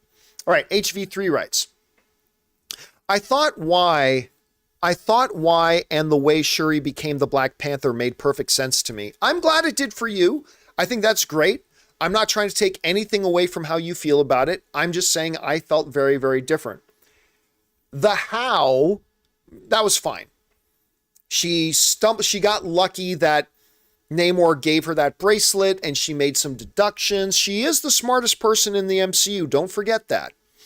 And so the how she became Black Panther, that made sense to me. It did make sense. The why did not. Again, you will never come up with a valid argument that you had an international war dog who has saved Wakanda herself before, who just single-handedly found Talocan, found where they were holding Princess Shuri, broke in, rescued her, broke out, returned her to Wakanda, and here you have Science Girl, and you've got to pick one of these two people should take on the powers of the Black Panther to become the protector of Wakanda. There is no legitimate argument that it should be the Science Girl and not the international war dog. There's no valid explanation. None. Except that that's what they wanted to do. Made no sense. None. So the how, I get it. Made sense to me. I thought they could have done it a little bit differently, but the why, nah, for me, it just doesn't work. And listen, just because I'm saying it didn't work for me, that doesn't mean that I'm right and you're wrong and that it shouldn't work for you. Not at all. It worked for you. That's the important thing. And you've got your reasons why it worked for you. I'm not taking anything away from that. I'm just saying it didn't work for me and that's why it didn't work for me. But we don't all have to feel the same about it and that's fine. All right. Thanks for sharing your thoughts, HV3. Appreciate that, man. All right. Sam Fisher writes, I think the Namor versus Shuri fight at the end is the best use of the "we're not so different, you and I" trope that I've ever seen, at least in recent memory. I can get on board with that statement, Sam. Again, while I didn't think the fight was particularly thrilling, nor do I think it made a lot of sense that Namor, I need water. Really? This whole time you had the ocean right fucking there, and you were flying around in the air, and you didn't take a second to go over and dip your... That made no sense. But that being said, I think a lot of good things came out of that scene, right? Shuri having her come to Jesus moment about, do I kill him? Do I not? What kind of character am I going to be? The juxtaposition about the flashbacks of Talocan with Wakanda, seeing that they're really more alike. And I like the way you put it. That whole trope of we're not so different, I thought was used very, very well in that scene, actually. So there are a few things about that scene that do drive me crazy. But that's not to say there weren't some excellent, excellent elements in that scene. And I think you're right, Sam. I think that's a very definitive, one of the big excellent things that came out of that scene was that in particular. And it was one of the better uses of that trope. You're absolutely right, particularly in the MCU. I mean, it's no, why did you say that name? Like, it's no Martha scene, don't get me wrong, but it was an excellent, excellent use of that trope. All right. Let's see. Let's keep going here. Next up, HV3 writes, I couldn't believe that before my screening of Black Panther 2, I saw 3 Jonathan Major previews, Creed 3, Devotion, and Ant-Man 2. Excited for all 3. I'm telling you what, dude, it is Jonathan Major's world right now, and we're just living in it. He was so good in Lovecraft Country, man. He was so good in that. Like, I got excited when we heard that he was going to be in Creed 2, or Creed 3. I got excited when I found out he was going to be in Ant-Man, and I'm really interested in seeing Devotion. But you're right. Right now, it is Jonathan Major's world, and we're just kind of living in it. All right. Next up, Daniel Vakura writes, I was underwhelmed where I found the pacing to not be good until the flooding of Wakanda 90 minutes in. Then it picked up. It still felt way too long. I agree. Like, one of my criticisms of the film is that it was too long. And I love what my wife said I mentioned it earlier, but my wife said coming out of the movie, she says, it felt like they felt guilty to edit it. And I think you're right. I think you're right. There was definitely pacing issues in the movie. There were moments that it did pick up and it sung really well, and then it would kind of get disjointed and a little stumbly sometimes. So I totally see where you're coming from on that, Daniel. All right. Sam Fisher writes, when Feige said months ago that we will see T'Challa again, now I don't think it'll be a multiverse copy. I think it's a future version of his son. To me, that's a cop-out. Just naming somebody, giving somebody the same name as another character does not make them that character. That kid's name is T'Challa, but he's not T'Challa, right? Wayne Gretzky can have a son and name his son Wayne, and the son's name is Wayne Gretzky, but that kid ain't Wayne Gretzky. You know what I'm saying, right? You can put a label on something, it doesn't make it the same thing. It's different. And I don't know that Kevin Feige said that we will see T'Challa again. I only remember him ever saying that it was too soon. It's not the right time to bring T'Challa back. I don't remember him definitively saying, and maybe I just missed it, but I don't remember him saying that we will see T'Challa again. But I don't know. We'll see. All right. Next up, Daniel Vakura writes again. The leaked plot from months ago, other than a Doom post-credit scene, was accurate, just like with Eternals, Doctor Strange 2, and Thor 4. What's going on with Marvel not putting a stop with the NDAs? Here's the thing, though. A lot of people say this, but here's the problem, Daniel. There were 500 plot leaks about Black Panther 2 Wakanda Forever, and 99.9% of them was complete bullshit, right? There were 1,000 plot leaks about what's going to happen in Eternals, and all these things that came out about, well, this is going to be in Eternals, this is going to be, and none of them turned out to be true. There was one or two in the midst. And what I get really frustrated with, you're not doing this, but what I get frustrated with is when people say, well, every time there's plot leaks, it turns out that they're true. No, 99.9% of the time they turn out not to be true. And then sometimes in that huge mess, there are ones that end up being true. But that's why I say that I never take any of these plot leaks, because 99.9% of them that we hear end up being bullshit. And then people pick out the 0.1% and say, oh, look, that one that came out, that turned out to be right. Therefore, the leaks that come out are always right. No, 99.9% of the time they're not. But anyway, there's something for all of us to keep in mind.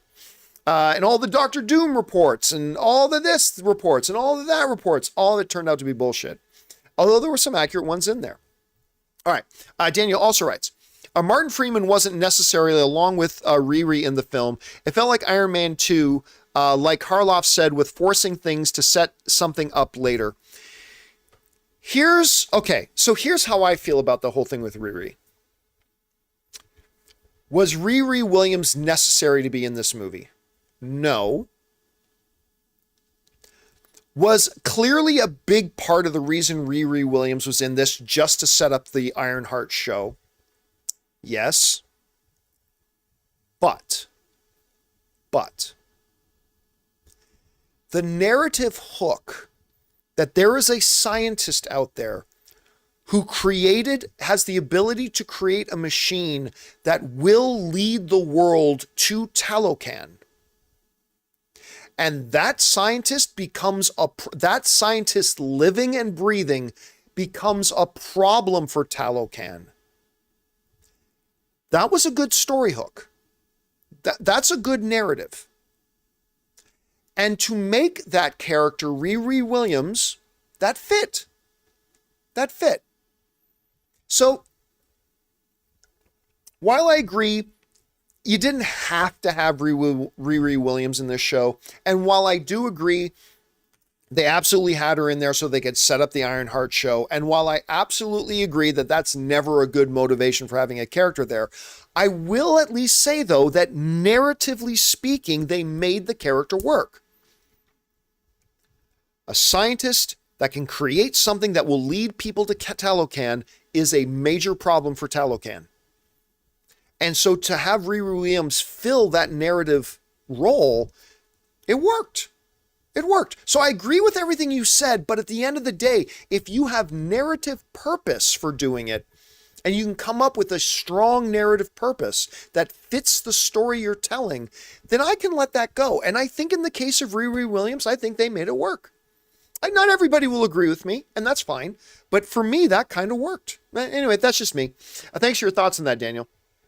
All right, next up. Sam Fisher writes, I want that end image / painting of Namor fighting a Black Panther framed as a poster. Wasn't that beautiful? That was a really good looking image. I love that, especially when the camera started to zoom in on it. I thought that was great. Okay, next up. Miguel Zien writes, I'm torn if I loved it, but it's one of the best emotional, engaging experiences in terms of MCU films. Maybe not top 5 best MCU films, but I'll say this. I think it's top 5 best directed MCU films. Coogler had to work. Where's part 2? Sorry, Miguel, I cannot find part 2. Here's the thing about that. There are definite moments in this film that I absolutely felt that emotional response that they were looking to get from us. Absolutely. I didn't think they did enough of it. I want to be very careful about making any absolute statements because I'm still a little ambiguous in my own thoughts about how they handled that. We've already talked about that a couple of times. But again, I think it goes back to wherever any of us fall on the spectrum of love the movie, we're okay with the movie, or hated the movie. I think wherever on that spectrum any of us are, we got to keep in mind that for any director, directing a big major tentpole film is difficult. You now throw on top of that everybody in the world, like idiots like me, pointing at you and telling you what you should do. You got to recast T'Challa. No, you absolutely must not recast T'Challa. You got to have Namor. Well, you can't. Oh, you got to do this. You got to. So, and amplifying that Chadwick Boseman died. You are talking about needing a Herculean effort from a director to even put that movie together, man. And while I may have not loved this movie, and I did not love this movie. I liked it, but it was underwhelming to me. I did not love the movie, but I still liked it. But even though I did not love this movie, you've got to bend the knee to Ryan Coogler, man. You got to bend the knee to Ryan Coogler. Because whether you hated this movie, were meh on the movie, or loved the movie, the very fact that this movie exists, given the circumstances surrounding it, is remarkable. what they were able to still put together despite all the adversity facing them is incredible. That takes a director's director to pull that off.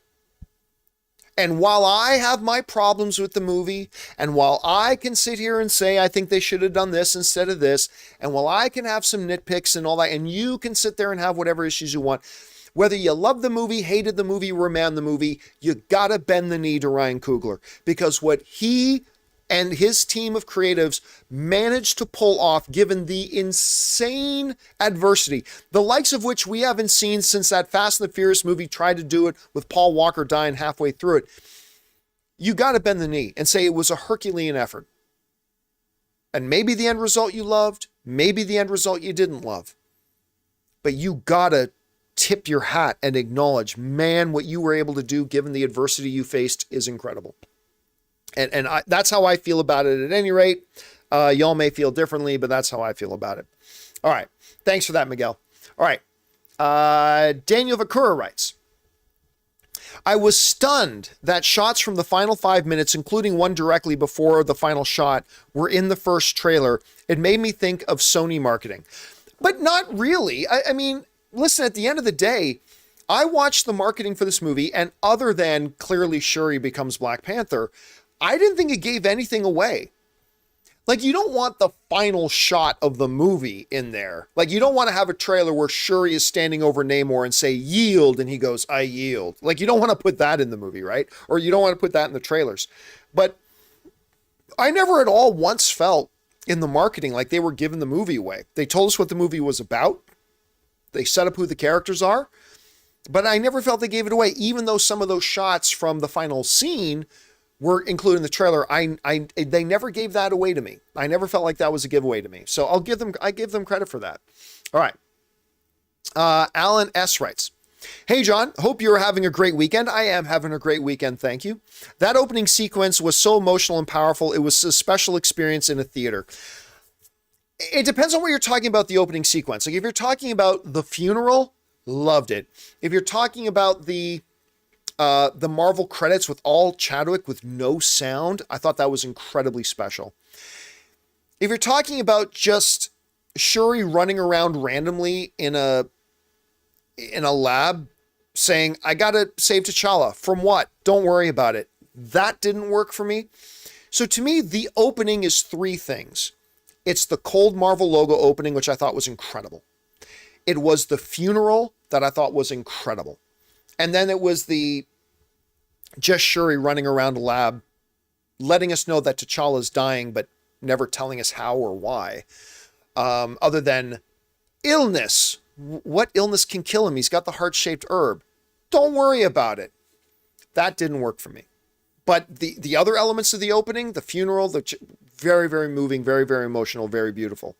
All right. Last question we're going to take before we take another break. We've been going for a little over 2 hours now. Sam Fisher writes, I thought the wings were really well realized. It sounded like an ornithopter? I'm not sure what that is. Oh, from Dune. You know what? You're right. It did. Again, listen, to me, that is the biggest thing about this movie that I thought I was going to hate. Look at my little wings on my ankles. I thought I was going to hate it. I tried to be optimistic. I tried. But if I'm being really honest, I think deep down, I did not have a lot of hope. Like the scene in the trailer when he's like bobbing around in the air fighting the Wakandan airships, that looked cool. I liked that. It did look cool. But if I'm being really honest, deep down in my heart, I thought I was going to hate those fucking wings. But you know what?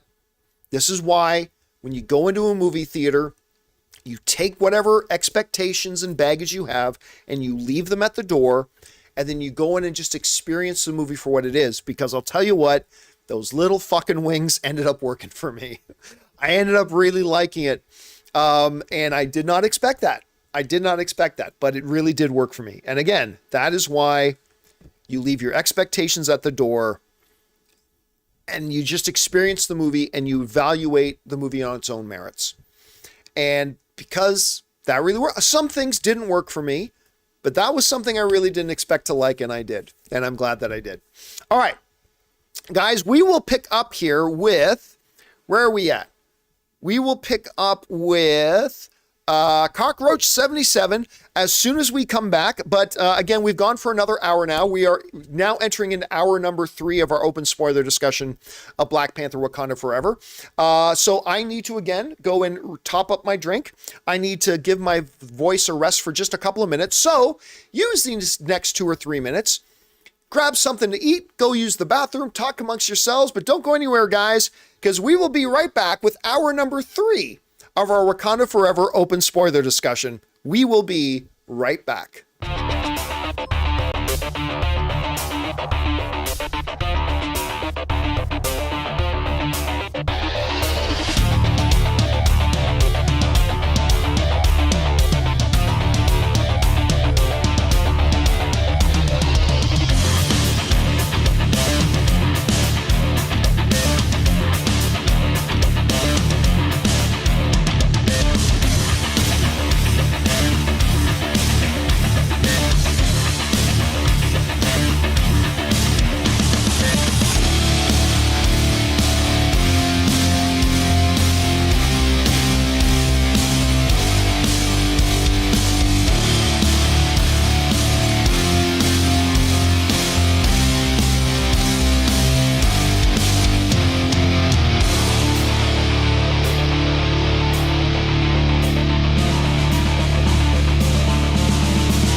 Everybody, and we are back. Thank you so much for your patience and indulgence as I took a little bit of a break there.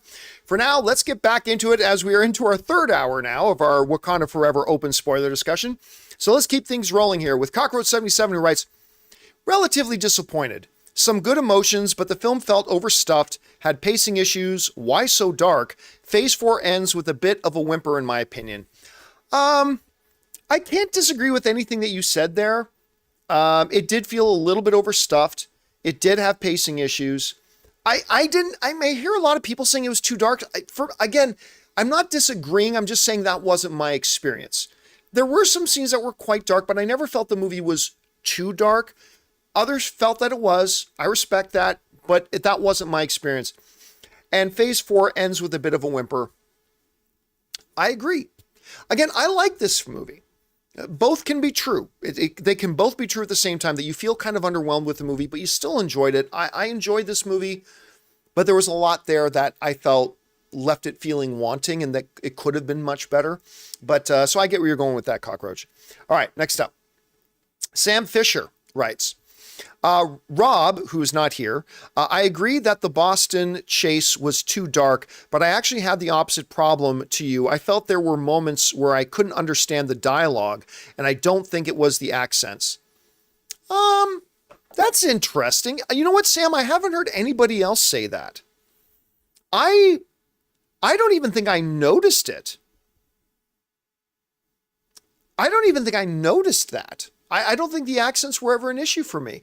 You know, maybe when I go and watch it again, I'll try to pay a little bit closer attention to that. Maybe it will become an issue, but I thought I understood everything quite okay. But I don't know, maybe I was just too absorbed in the action of the scene. I don't know, but I didn't think there was a problem with the audio, with the dialogue or the accents. But it's interesting that you did. All right. Orange Hand writes, you did a video not long ago about the cast claiming that the fans hadn't guessed Black Panther's identity at all. Were they all just trolling us or what? Yeah. Listen, it was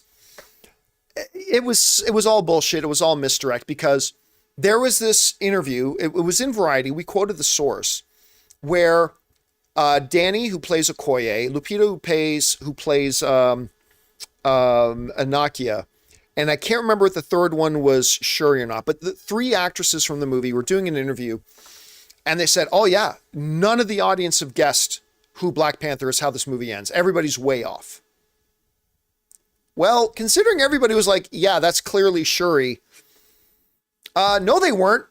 So that was purely, obviously just some kind of misdirect. They were just trolling the audience. And I get it. What are they supposed to say? Yeah, the audience all got it. It's Shuri. Like, what are they supposed to say? I get that. Yep, 100%. They were totally just bullshitting us. It totally is true. All right. Next up. Sam Fisher writes, which are the better war cries? Wakanda Forever and Yibambe, I don't even know how to pronounce it right, or Rise Talokan and Imperious Rex. I think I prefer Namor's. Nah, I way prefer the Wakandan ones. Wakanda Forever just flows a lot better than Rise Talokan. I like Rise Talokan, I do. But yeah, to Rob's point too, Rob pointed this out when we were talking about it on the John Campea Show.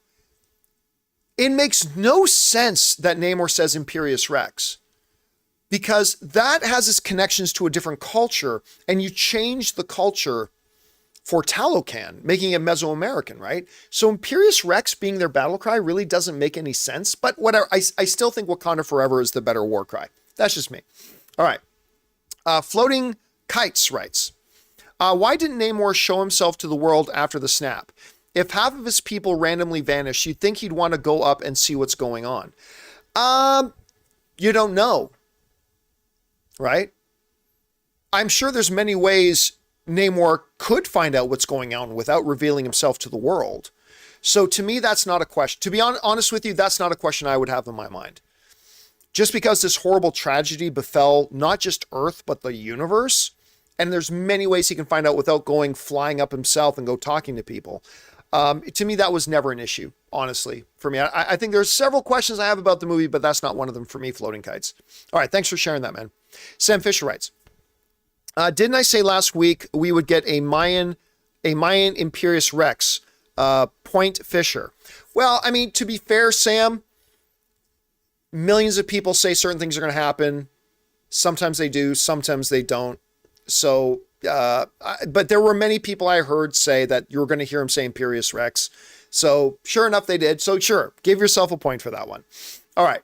Dwayne Fernandez writes, I really like the way Namor's action scenes were super badass. I hope we see more of him. Yeah, again, I wasn't so sure it would work, but it absolutely did. I was a little underwhelmed with this fight against Shuri at the end, to be honest with you. There were some big logic problems in that fight, but it was still great seeing him in action, like when he was attacking Wakanda and all that kind of stuff. He looked great.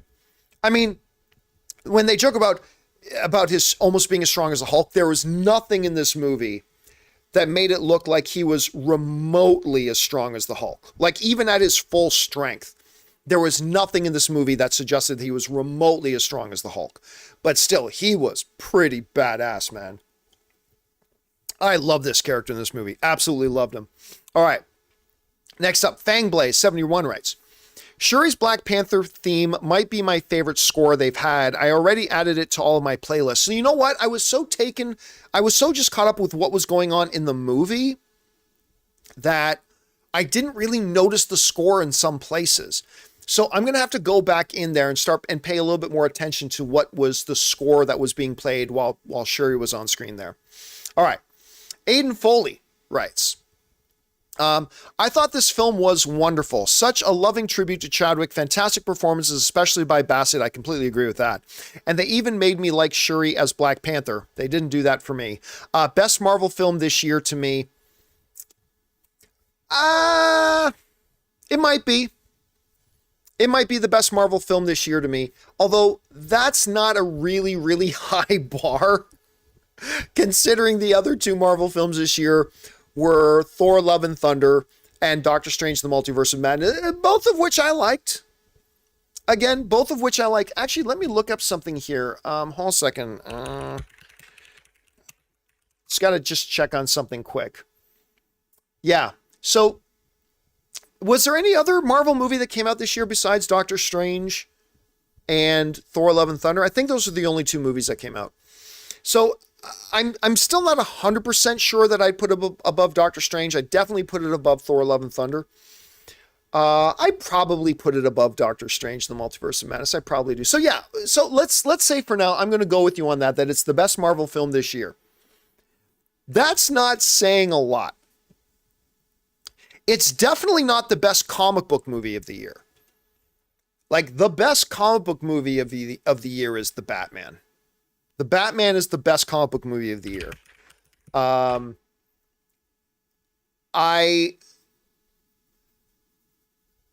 You know what? I'm not even 100% sure how I compare it to Black Adam. There were a lot of things about it that were better than what Black Adam was. Like, a lot of different ways that it was better than Black Adam.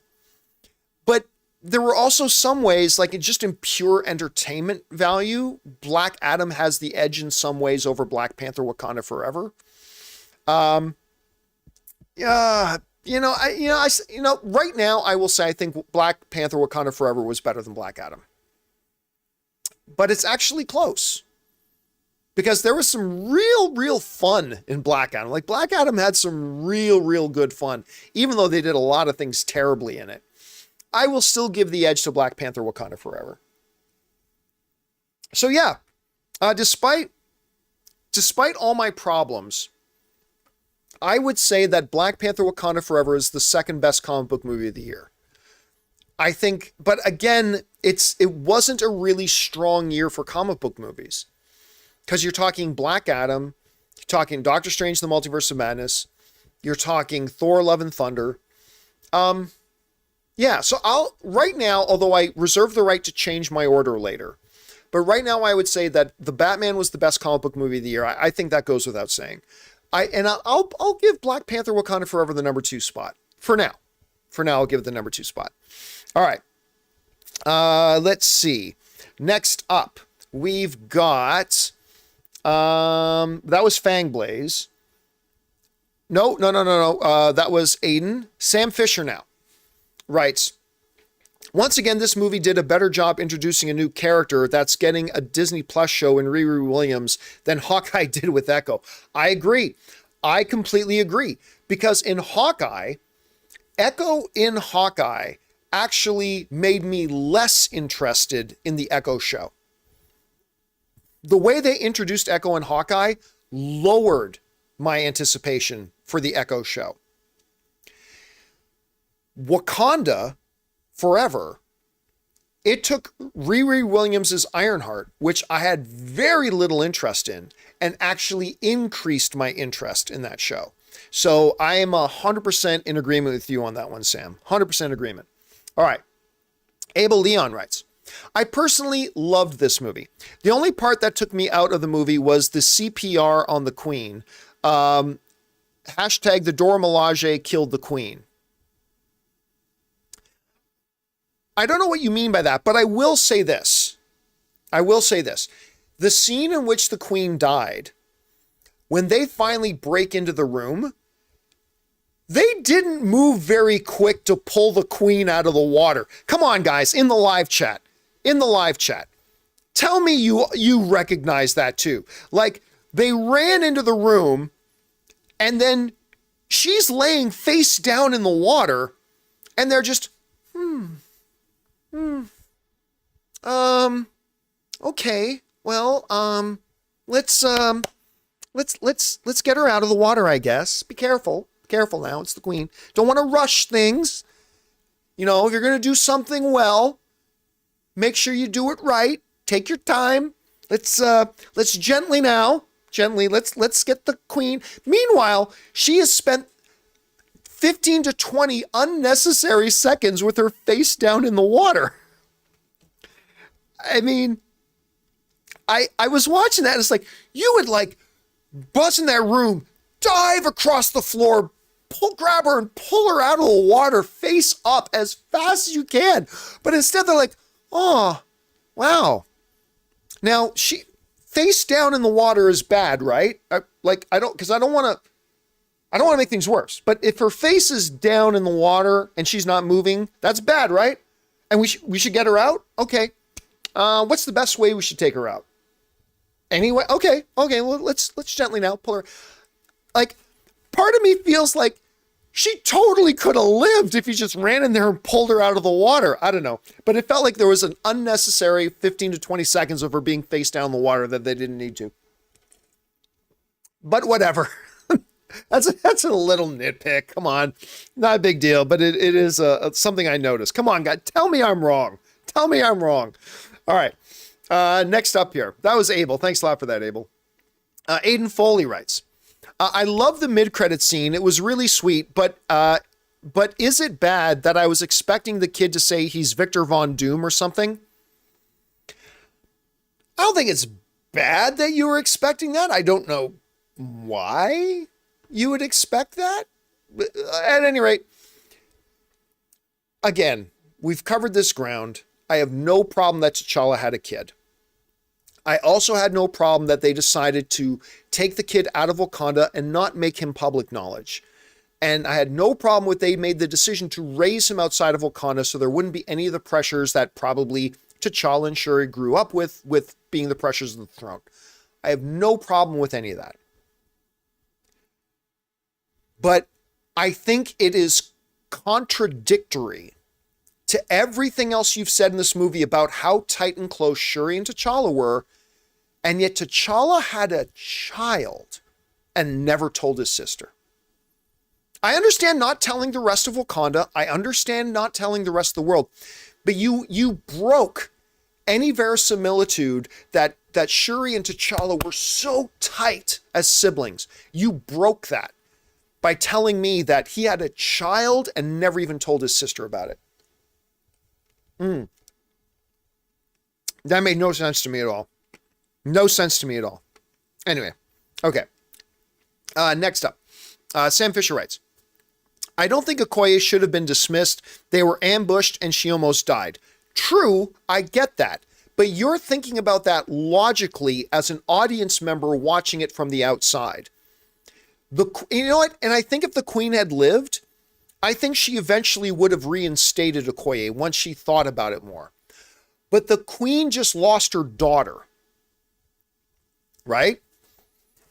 And the only reason her daughter was there was because you convinced me it was safe.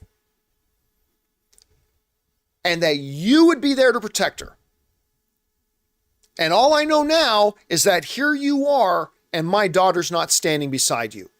You are responsible for that. So listen, I get it. We got to remember, the queen is still a mother and an emotional creature, as we all are as human beings. So I actually had no problem that she's that. And remember, in the movie, M'Baku even mocks her decision later. Say, oh, the war dog saves Wakanda again. I'm sure the queen will reward her with eternal banishment. Remember, even M'Baku made a joke about it. I think so. I had no problem with it. She's an emotional being. She's a mother. She just lost her child, and she only lost her because you convinced her to let her go.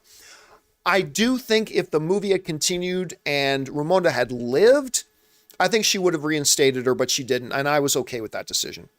All right. Let's see. Aiden Foley writes, I liked Riri, but her suit looked awful. I agree. The suit looked awful. But who cares? I say all the time that Black Lightning suit is the stupidest looking superhero suit I've ever seen on screen, but I loved Black Lightning. I thought Black Lightning was great, and I thought the character was great. So yeah, the costume was ugly, but whatever. It doesn't affect anything really. All right. Next up, Sam Fisher writes, cool little detail. Ao and Anika in the comics are together, and they actually show at the end with Michaela Cole and Florence Kambasa. Yeah, I didn't know about that. I don't know a lot about the Dora Milaje in the comics, to be honest with you, but I thought that was a neat little call thing at the end. And then I was told right after that was consistent with what they did in the comics. So that made sense to me. All right. Aiden Foley writes, I love M'Baku calling Namor Fishman. We would have this Fishman in front of this council in chains by now. M'Baku is the MVP of Wakanda. I love M'Baku so much. Ever since the first Black Panther movie, I fell in love with that character. I love that character. Winston Duke rules as that character. There should be an M'Baku standalone movie, in my opinion. There should be an M'Baku standalone. I love this character so much. God, that character is so great. All right. Next up, Fangblaze71 writes, over under 50%, T'Challa's son somehow gets aged up and becomes Black Panther before or during the third Black Panther movie. I'm going to go under. Because listen, you may name that kid T'Challa, but he's not T'Challa. We could find out. I don't know off the top of my head if Chadwick Boseman and his wife had children. I don't know that off the top. Let's say he did. You could rename one of his children Chadwick, and that's great. But you can't then go, hey, don't worry, buddy, Chadwick Boseman is still with us. Like, what? Didn't he die? Yeah, but his son's named Chadwick too. So it's just like he never died. Well, no, you can slap the label on it, but it's not the same thing. No, I don't think they're going to magically age the child up. I think honestly, I feel like they just threw that in there as to end the movie with a feel-good moment. Now, I might be wrong about that. Because